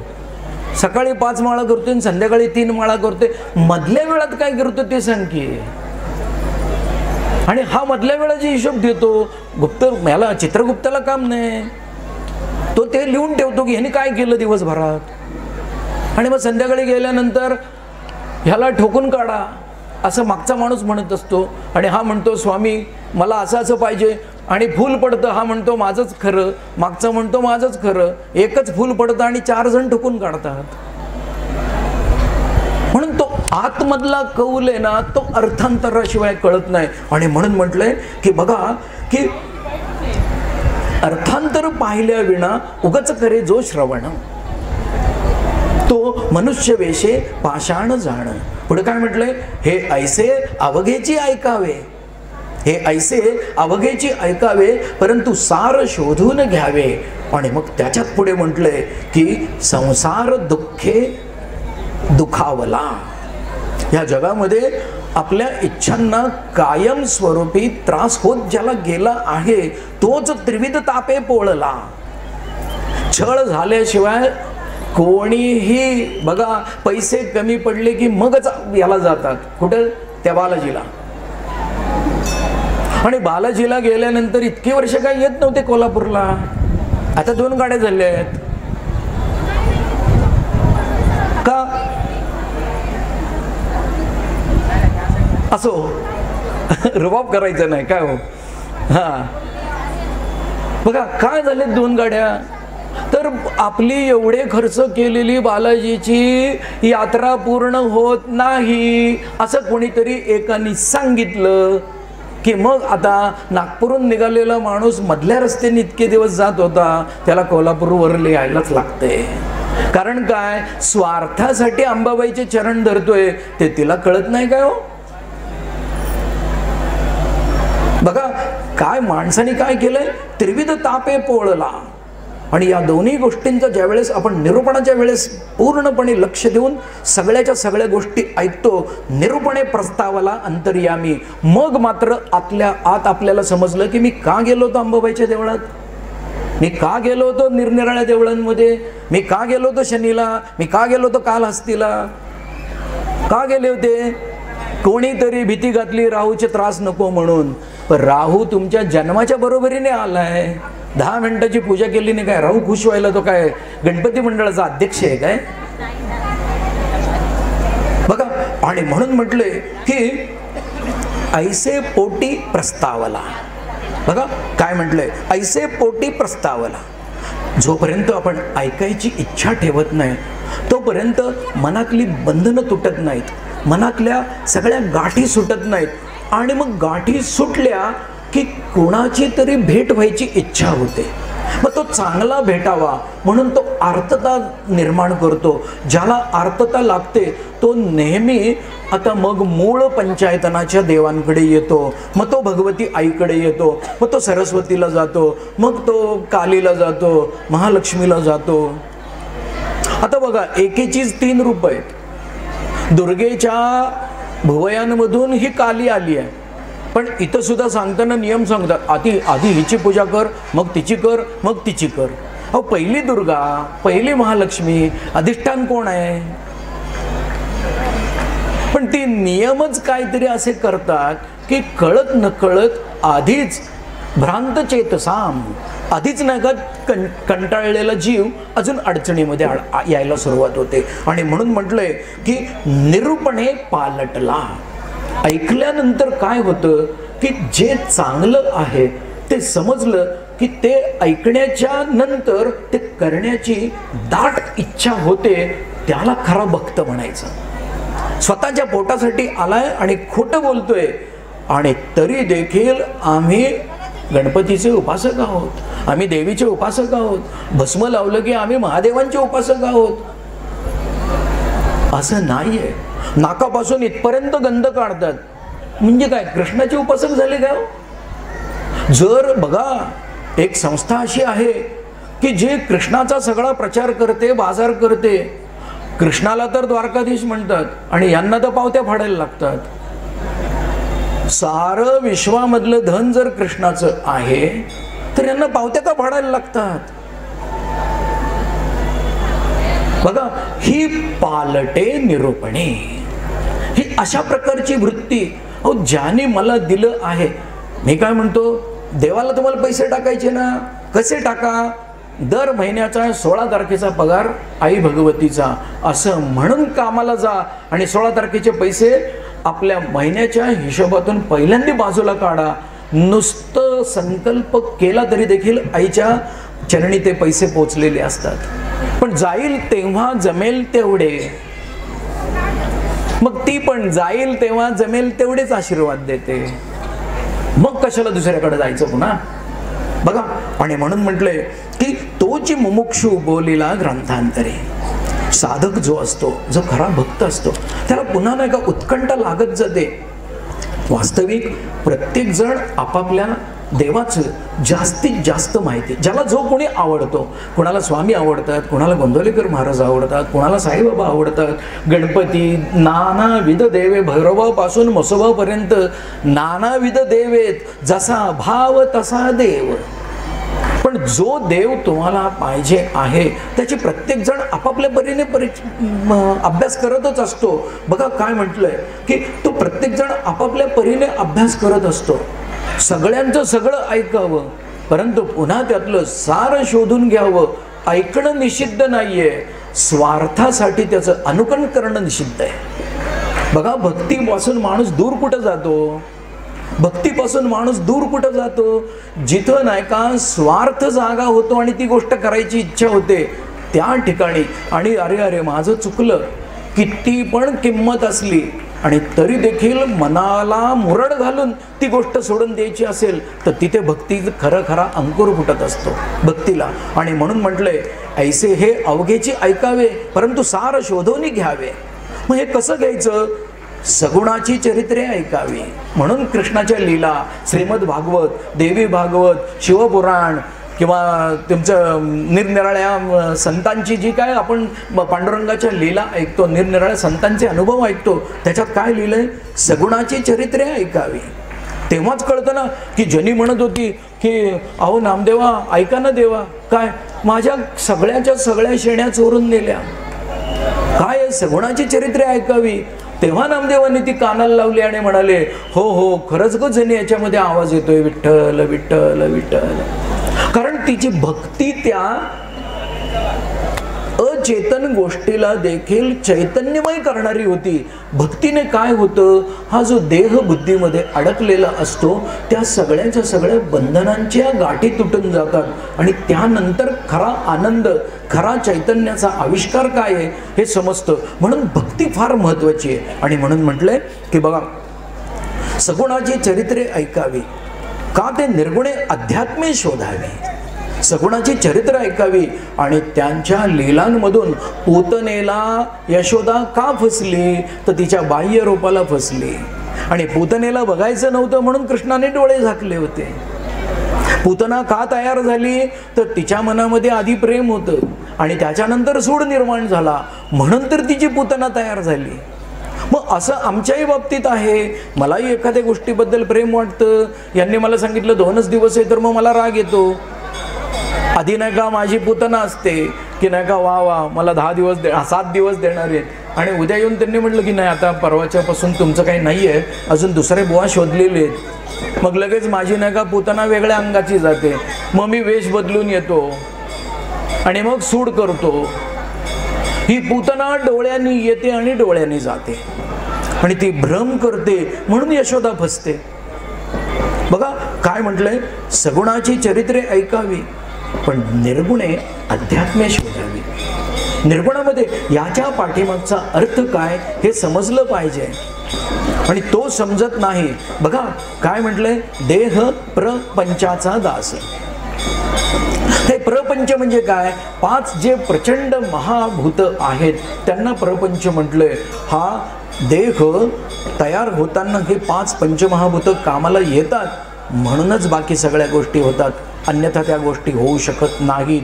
त्याला म्हटलंय देह निर्माण होतो, प्रपंचाचा दास. आईच्या पोटामध्ये मांसाचा गोळा तयार होतो. आणि प्रपंच म्हणजे आपण इतके दिवस गाणं कसं ऐकत होतो, गोऱ्या कुंभाराचा अभंग येतो, तो कशाला नाही का घरदारासाठी लिहील.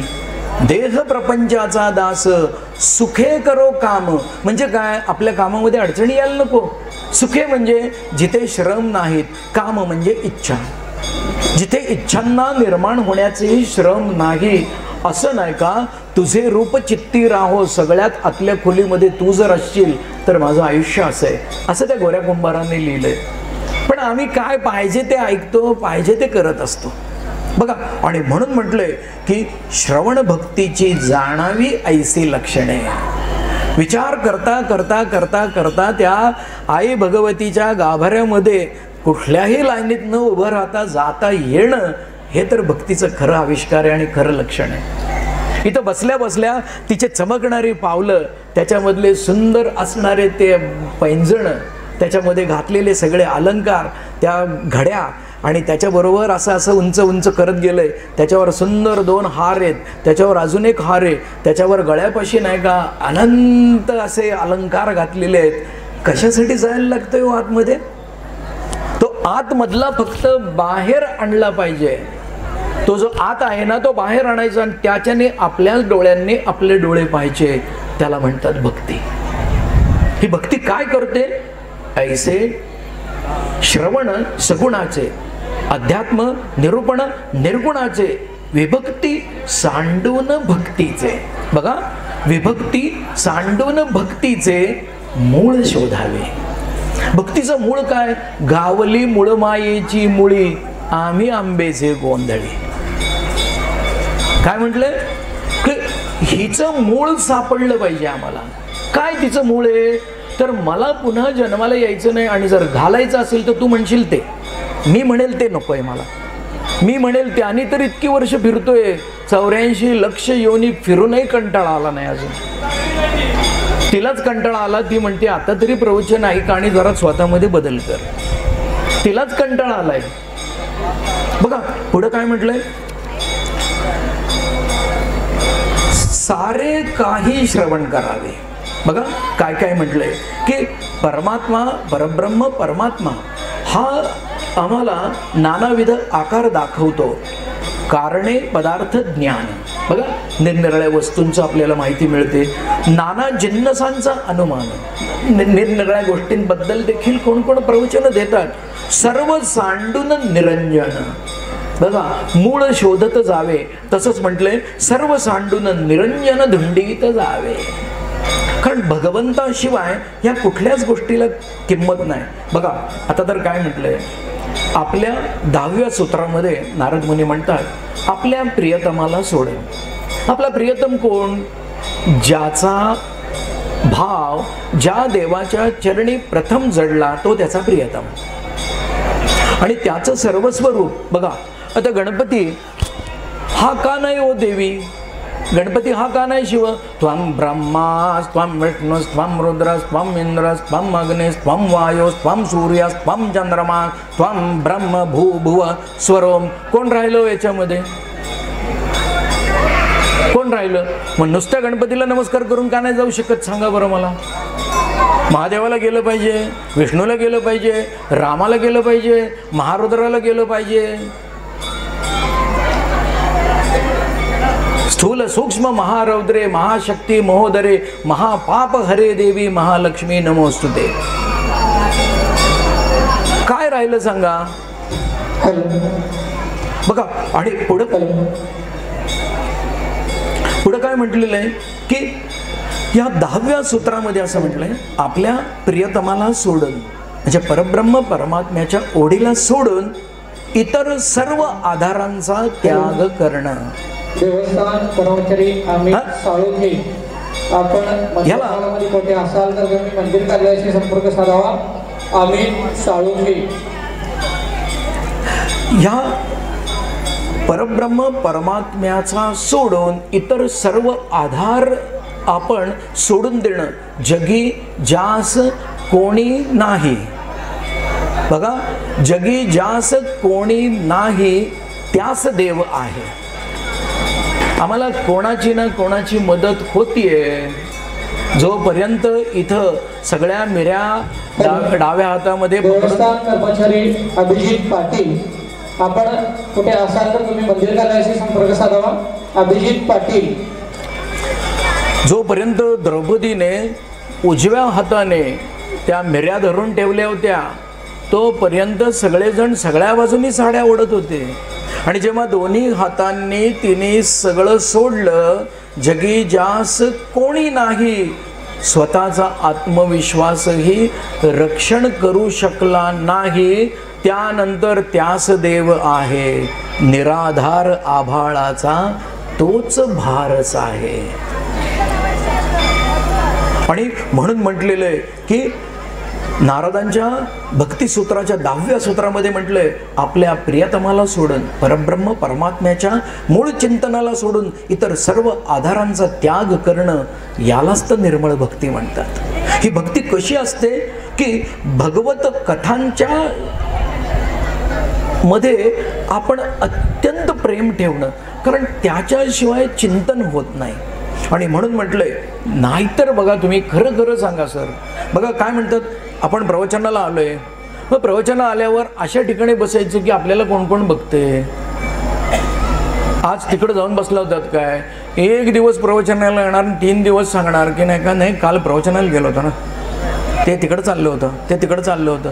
काम धंदा सोडून, बघा मी सोडून घरधंदा, विसरले सारे काम, आहारे सावरिया, तुझी बासरी ऐकायला आल्यावर मी सगळं सोडून आले होते. म्हणून म्हटलंय आपण कुठे असाल तर तुम्ही मंदिर कार्यालयाशी संपर्क साधावा.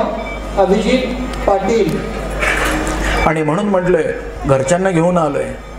कित्येक जण असे असतात, नाही नाही तिला ऐकायचंय म्हणून तिला गुरं चरायला सोडतात ना, तसं तिला प्रवचनाला सोडायचं आणि हा बाहेर तिथं चौकात उभा राहणार. हो, आमच्या आयुष्याचं कल्याण दुसरं कोणीही करणार नाही. कितीही उपाय करा, ज्याचं त्यालाच करायचंय. ज्याने स्वतःचा श्वास निर्माण केला आहे भगवंताच्या बरोबरीने, त्याचा श्वास भगवंत घेऊन जाणारे, तेव्हा कोणीही उपयोगी पडत नाही. म्हणून पारलौकिक कल्याण करायचं असेल तर आपल्याला आपलं करायला लागतं. आणि म्हणून म्हणतात की या सगळ्यामध्ये जर समजा श्रवणच काही करायचं असेल तर अध्यात्मविद्येचं नेहमी श्रवण करावं, उगाच काहीतरी ऐकायला जाऊ नये. पुढे काय म्हटलेलं आहे की मायादेवीच्या धांदली, म्हणजे काय, ही मायादेवी, ही आई भगवती, ही जेव्हा मायेच्या रूपामध्ये जाते लोक जेव्हा नाही का भ्रमामध्ये असतात, गर्वामध्ये असतात, अहंकारामध्ये असतात, त्यावेळेस माणसांची इतकी धांदल उडते की त्यांना स्वतःचं आयुष्याबद्दलचं सुद्धा नीट विचार करता येत नाही. आणि म्हणून म्हटलंय, माया देवीच्या धांदली सूक्ष्म मनी कोण घाली, समजला त्याची तुटली संदेह वृत्ती. की आम्हाला काहीही झालं तरी देखील संदेह गेला पाहिजे. जोपर्यंत संदेह जात नाही तोपर्यंत अष्टांग योग बघा काही उपयोग नाही. कसं म्हटलंय, जोपर्यंत संदेह जात नाही तोपर्यंत अष्टांग योग, पिंडज्ञान हे सगळं आहे, पण त्याहूनही थोर तत्वज्ञान. अष्टांग योग आहे, पिंडज्ञान आहे, ब्रह्मज्ञान आहे, पण त्याहूनही थोर हे तत्वज्ञान आहे. तत्वज्ञानाहूनही थोर आत्मज्ञान आहे.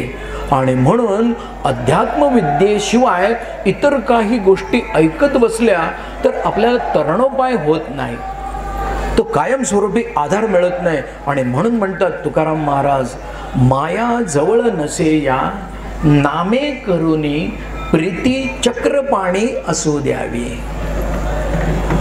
कशी असू द्यावी प्रीती साधूंच्या पायाती, कदा कीर्तनाते सोडू नये.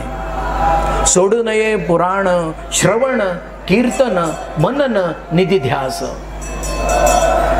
त्याच्यानंतर काय होतं, निधिध्यासानंतर साक्षात्कार होतो. साक्षात्कार झालिया सहज समाधी, तुका म्हणे उपाधी गेली त्याची. ह्या भक्तीने काय होतं तर उपाधी जाते. आणि म्हणून म्हटलंय, जेथे संशय तुटती, त्रास होतो ऐकायला, जरूर ऐकायचं, पण काय म्हटलंय की सगळं अध्यात्म हे समजण्यासाठी जेथे संशय तुटती तेथे आशंका होय निवृत्ती. मनातल्या शंका कुठे जातात, जिथं नाही का संशय तुटतात, आशंका जातात. हे फक्त अद्वैत ग्रंथ परमार्थी, हेच फक्त अद्वैताचं कायमस्वरूपी अधिष्ठान मांडणारे जे ग्रंथ आहेत त्याच्यामधूनच माणूस एकाग्र होऊ शकतो. अन्यथा बाकी गोष्टी आणि गप्पा ऐकून कोणीही एकाग्र होऊ शकत नाही. आणि म्हणून म्हटलंय, अद्वैत ग्रंथ परमार्थी श्रवण करीत जावे. मनाची शुद्धी तर झाली पाहिजे. बघा पुढं काय म्हटलेलं आहे की आवडेल त्या विषयावरची माहिती घेणं म्हणजे काय श्रवण नव्हे. हां, ते मला जरा शंका होती म्हणून मी तुम्हाला प्रश्न विचारायला आलोय. असे जातात काय हो, तुझ्या बुद्धीच्या उड्या आणि त्यात तुझा स्वतःचा अहंकार, त्यात असलेला अभ्यास आणि दुसऱ्याचं न ऐकण्याची वृत्ती, त्याच्यामुळे तुझ्या मनी आशंका तयार होतात. जर समजा त्यांनी सांगितलंय त्वम ब्रह्मास त्वम विष्णूस त्वम रुद्रस त्वम इंद्रस त्वम अग्नी त्वम वायू त्वम सूर्य त्वम चंद्रमास त्वम ब्रह्म भू भुवस्वरम, गणपतीने व्यापून राहिलेली एक सुद्धा गोष्ट नाहीये की जिथे गणपती नाहीये. मग गणपतीने जर समजा सारं विश्व व्यापलेलं आहे तर गणपतीला आम्ही सर्वेश्वर म्हणून का नाही? आम्ही कमी बुद्धीचे असल्यामुळे फक्त प्रथम पूज्य म्हणतो.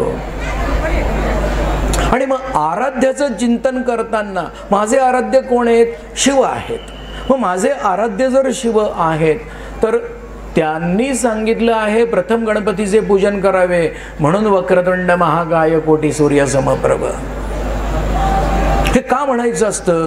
ह्या सगळ्या गोष्टींमध्ये मानसिकतेला जोपर्यंत ताकद नाही तोपर्यंत कुठलंही कार्य उभं राहू शकत नाही.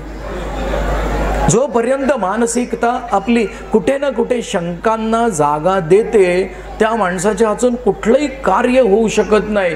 जर व्यावहारिक जीवनातलं कार्य होत नाही तर भक्ती तरी कशी होईल हो? कारण भक्तीमध्ये तर निर्मलता असावी लागते.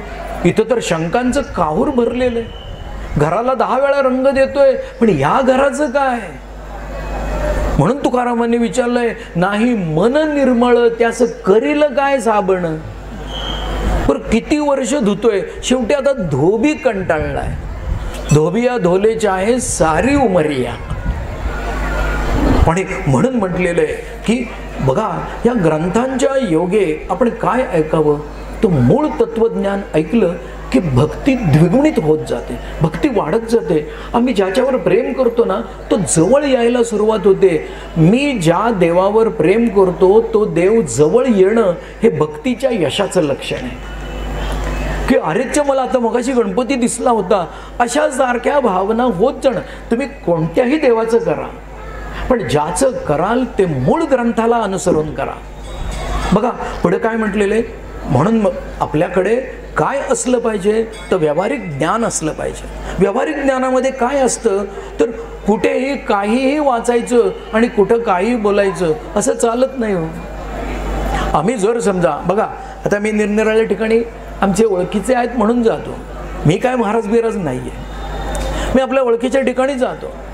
इकडं आले की इथली लोक म्हणतात जय अंबे, गणपतीला गेलं की तिथले म्हणतात मोरया, खंडोबाला गेलं की तिथले म्हणतात जय मल्हार, कुठं महादेवाला गेलं की तिथे म्हणतात जय शंकर, कुठली तरी संस्था असते ते म्हणतात हर हर महादेव, कोण म्हणतं जय शंभो. पण ही नावं कोणाची आहेत? ही नावं एकाचीच आहेत, फक्त शब्द वेगळे आहेत. बघा काय म्हटलंय, नावं एकाचीच आहेत, फक्त शब्द वेगळे आहेत. म्हणून आम्हाला काय कळलं पाहिजे की जर मनामध्ये शंका नाही ना तर जय अंबे म्हटलं तर जय अंबे, जय जिनेंद्र म्हटलं तर जय जिनेंद्र, सत श्री अकाल म्हटलं तर सत श्री अकाल. काय फरक पडतो आपल्याला? आपल्यासाठी काय कमी आहे? म्हणून म्हटलेलं आहे की विवेक म्हणजे लॉजिकल थिंकिंग जर नसेल तर नुसतं ऐकून उपयोग नाही. म्हणून म्हटलंय श्रवणी विवेक हाच सार. असो आता हे बोलणे. बघा आता हे एवढं बोललोय, असो आता हे बोलणे. बघा जयासी स्वहित करणे. आता हे एवढं सगळं ऐकलं, जयासी स्वहित करणे तेने यदा विवरणे अद्वैत ग्रंथी. आता ज्याला खरंच कल्याण करून घ्यायचं आहे त्याने मात्र इथून पुढचं अजून एकाग्रतेने ऐका. ऐसे सांगता असे वाढ परी जेथे तेथील तेची गोड, तैसे ज्ञानियांसी चाड अद्वैत ग्रंथाची. गप्पा मारतात, निरनिराळे विषय काढतात, अजून वेगळ्या वेगळ्या ठिकाणी जातात आणि त्या ठिकाणी जाऊन वेगळे वेगळे विषय करतात. कॉर्नरला गप्पा मारताना, संध्याकाळी जेवण झाल्यावर पान खायला जातात, तिथं गप्पा मारताना आपल्याला 3-3 तास चालतात. रात्री 2ला घरी परत आलेलं चालतं, पण इथं मात्र 7 ते 9 चालत नाही. आणि अद्वैत ग्रंथाचं ज्याच्यामुळे भगवतीचे चरण कायम स्वरूपी हृदयी स्थिर होतील ते मात्र ऐकायची पटकन इच्छा होत नाही. कारण इच्छांना निवृत्ती द्यायची हे नाही का, म्हणजे जणू काही आपल्याला जीवच द्यायचा आहे इथपर्यंत भीती वाटते. पण ती काय म्हणते ते ऐकायला काय हरकत आहे? एकदा तरी ती म्हणेल ते. आणि म्हणून म्हटलंय की जेणे परमार्थ वाढे. परमार्थ कसा वाढे तर अंगी अनुताप चढे. सहन करण्याची ताकद वाढल्याशिवाय परमार्थ मोठा होत नाही. आणि म्हणून म्हटलंय की भक्ती साधन त्या आवडे. भक्तीशिवाय ह्या सगळ्या गोष्टी कधीही करता येत नाही. आणि म्हणून म्हटलंय आता तर त्याच्या पुढे काय म्हटलंय, माऊली म्हणतात काय की या विश्वामध्ये जे छान होतं हे सगळं तू नशीबवान आहे म्हणून तुला मी सांगितलं. यथा विंदन्ति तच्छृणु. काय म्हटलंय की तू हे एकाग्रतेने मी सांगितलेलं ते सगळं तू श्रवण केलेलं आहेस. आणि ते कसं आहे आता त्याची तुला फलश्रुती देखील लगेच सांगतो. मत प्रसादात पराम शांतीम. माझ्याकडे आल्यानंतर तुला सगळं तुझं आहे हे समजेल आणि त्याच्यानंतर मिळवायचं काही राहणार नाही. आणि मग तू आणि मी ज्या प्रकारे जोडलेलं राहू याला भक्ती म्हणतात. की तो आणि मी वेगळे कधी पाहिलेच नाहीयेत. आई भगवती आणि मी, आई म्हणेल ते, हे ज्याच्या हृदयी पक्क झालेलं आहे त्याला भक्ती शिकवायची गरज नाहीये. आणि म्हणून म्हणतात किंबहुना आपले मन. बघा माऊली काय सांगतात अर्जुनाला, किंबहुना आपुले मन करी माझे एकायतन. माझ्याशी तू तुझं मन आणि तन हे एकरूप करून टाक. कसं? माझेही श्रवण. फक्त माझ्याबद्दलचं जर तू सगळं ऐकत राहशील तर श्रवणे कान भरून घाली.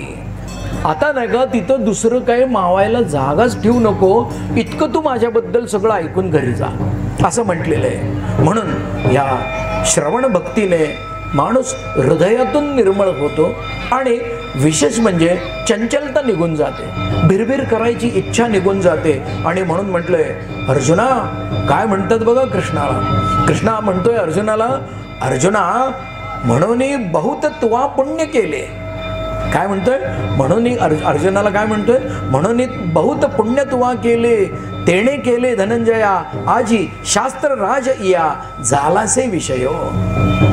या युद्धभूमीवर तू जिंकण्यासाठी आलेला नाही, सुडाचा उपयोग करण्यासाठी आलेला नाही, जिंकण्यासाठी आलेला नाही, स्पर्धेसाठी आलेला नाही, हट्टासाठी आलेला नाही, परंतु निर्मळ होण्यासाठी तू आलेला आहेस.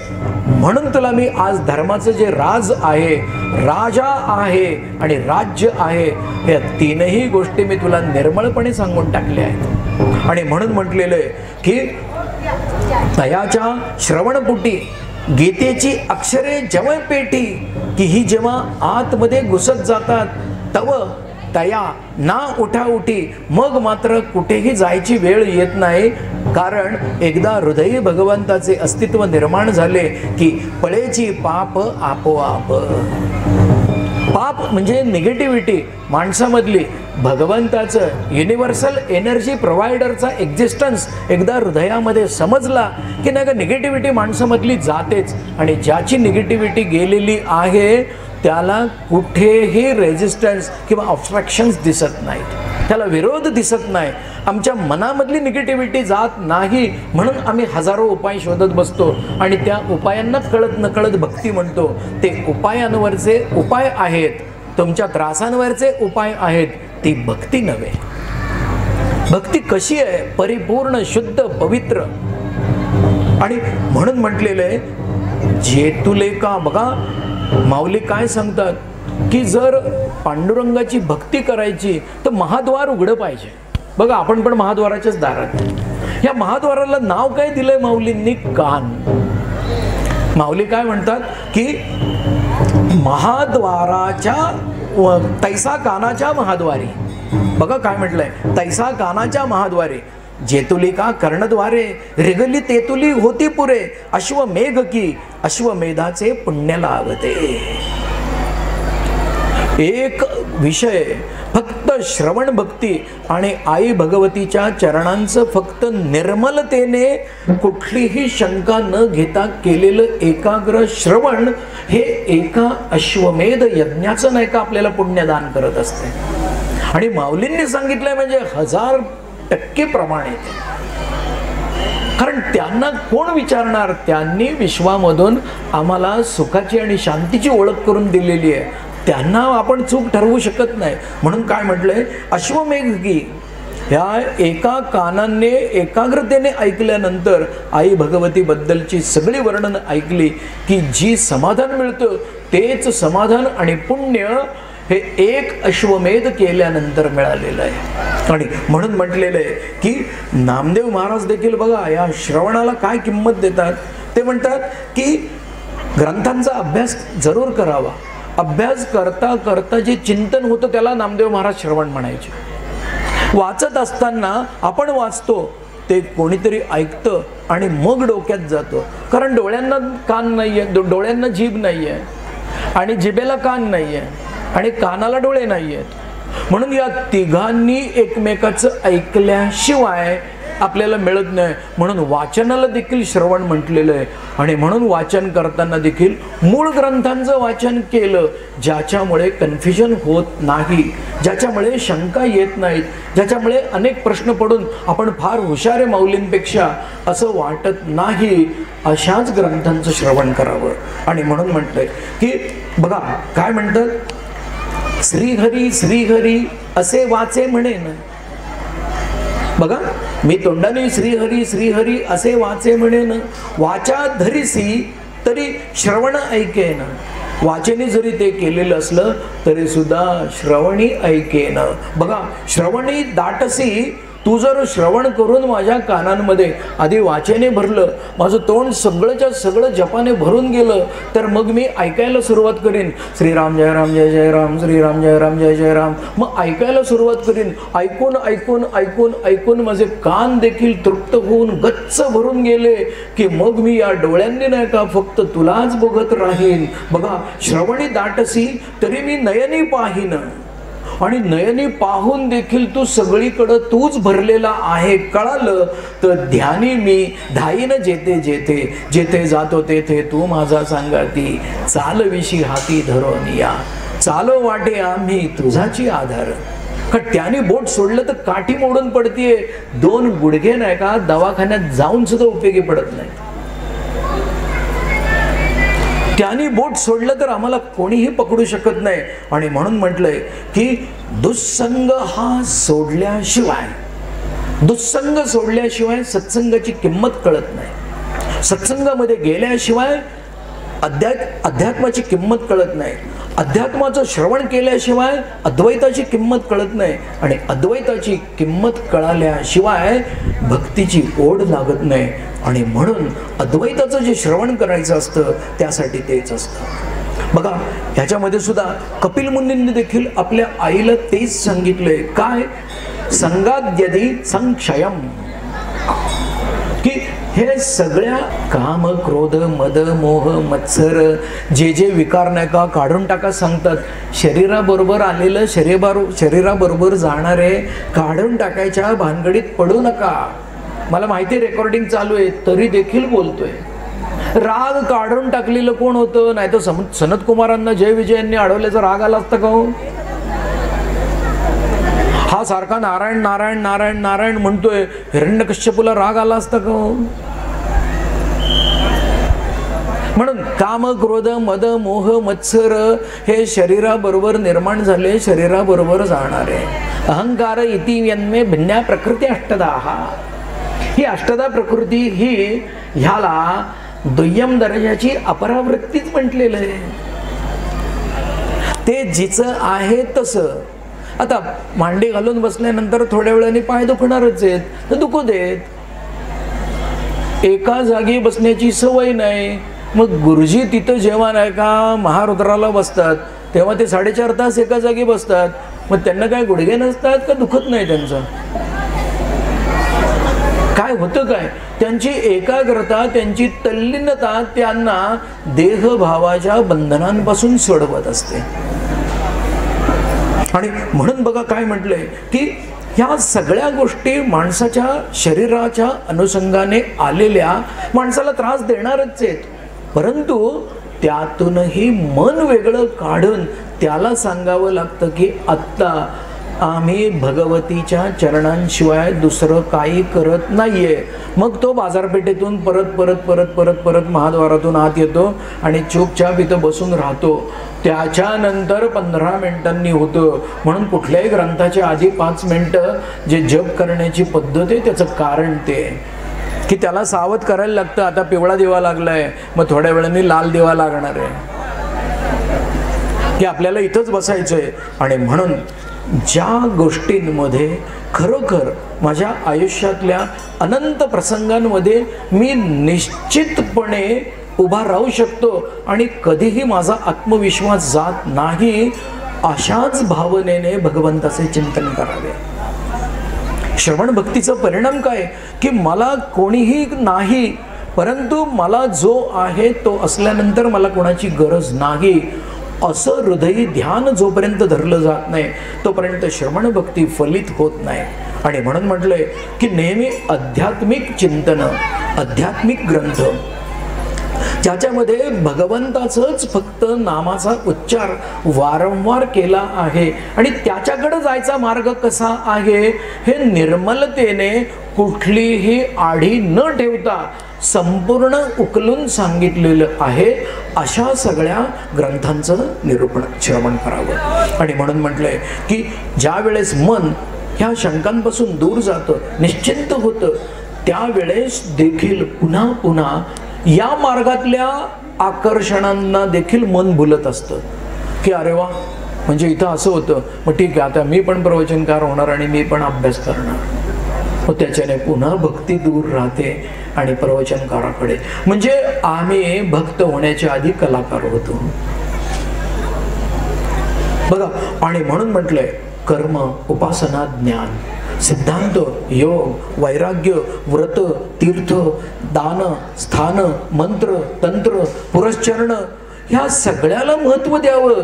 पण त्याच्याने भगवंताची प्राप्ती कशी होते हे समजलं तर ते करावं. कारण भक्ती हे व्रत असं आहे की त्याचं नाही का आपल्या स्वार्थी लोकांसारखं उद्यापन कुठं केलं जात नाही.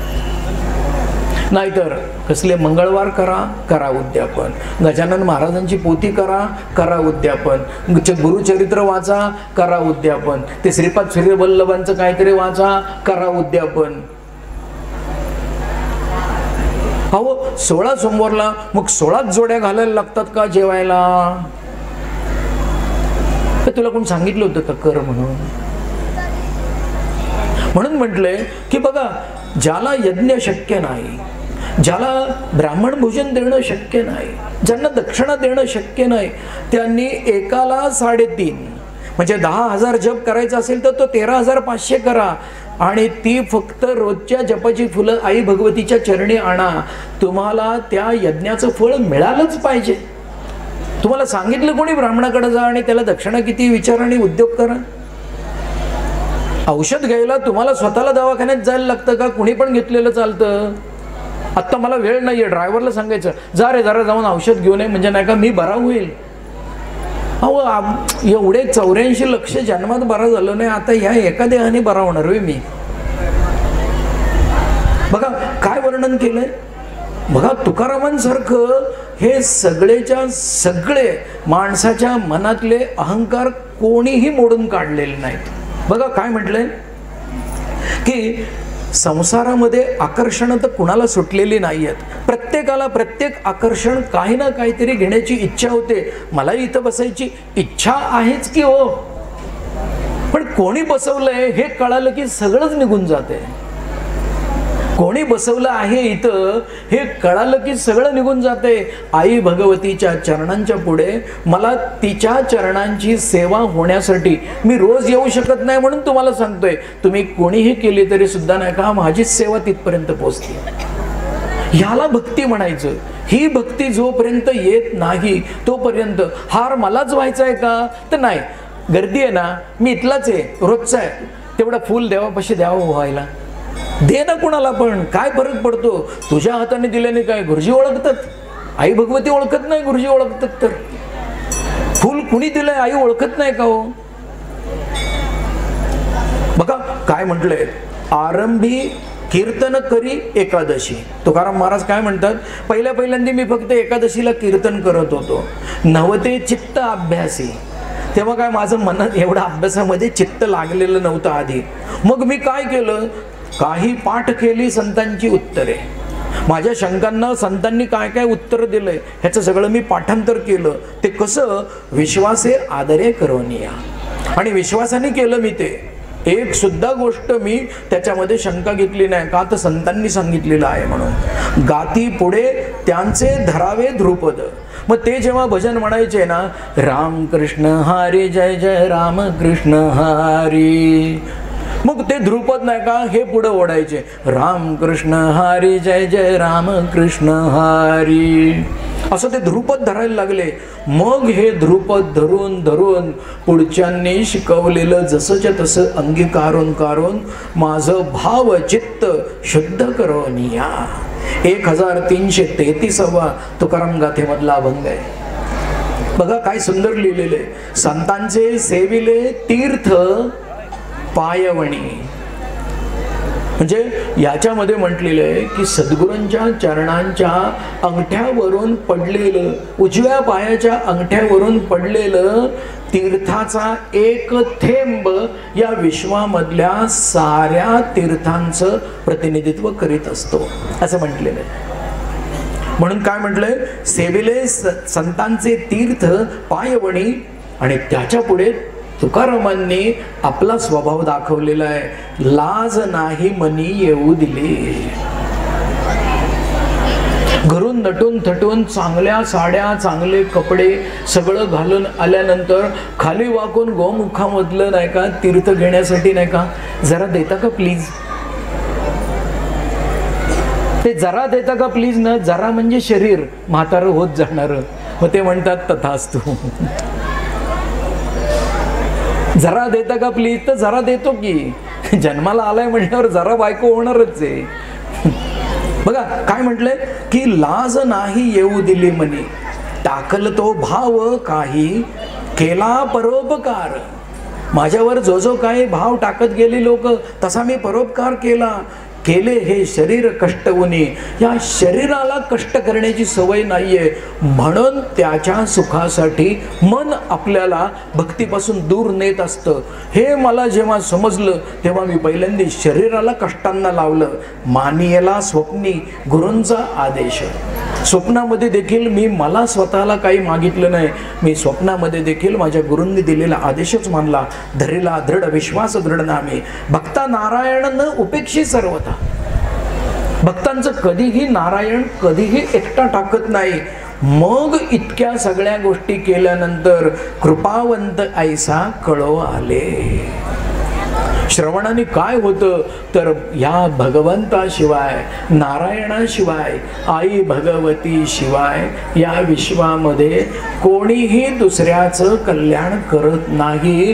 हे मला एकाग्रतेने श्रवण केले तेव्हाच समजून आले. आणि आता या श्रवण भक्तीच्या शेवटच्या टप्प्यामधला शेवटचा भाग असा आहे की बघा, भागवतामध्ये 4थ्या स्कंदामध्ये पृथुराजाची गोष्ट आलेली आहे. ह्या पृथुराजाच्या गोष्टीमध्ये भगवान गोपाल कृष्ण त्याला त्याच्या सगळ्या कार्याने आणि त्याच्या उपासनेने, त्याच्या निर्मलतेने, त्याच्या कार्याने प्रसन्न होऊन जेव्हा येतात आणि म्हणतात तुला काय पाहिजे ते माग, तेव्हा ते काय म्हणतात की जिथे संतांच्या तोंडून तुझ्या कौतुकाची भजनं ऐकायला मिळत नाही असा मोक्ष जरी सुखाचा असेल तरी मला नकोय. देवा मला 10,000 कान दे की ते 10च्या 10,000 कान गच्च भरून मी फक्त तुझंच कौतुक ऐकत राहीन. आणि ह्या लीला जोपर्यंत मी ऐकून पुन्हा पुन्हा चिंतन करून स्वतःचं मन हे निर्मळ पवित्र आणि शुद्ध करून तुझ्या चरणी देत नाही तोपर्यंत मी तुझा भक्त आहे हे तुला कळणार नाही. आणि म्हणून म्हटलंय मन मना भव मद्भक्तो मद्याजी माम नमस्करो मामे वैश्यसी युक्तो एवं आत्मानं मत्परायणा. ओम नमो भगवते वासुदेवाय. करचरण कृतं वा कायजं कर्मजं वा श्रवण नयनजं वा मानसं वापराधं विहितं अविहितं वा सर्वमेतद् क्षमस्व. जय जय करुणाब्धे श्री महादेव शंभो. सद्गुरुनाथ भगवान की जय.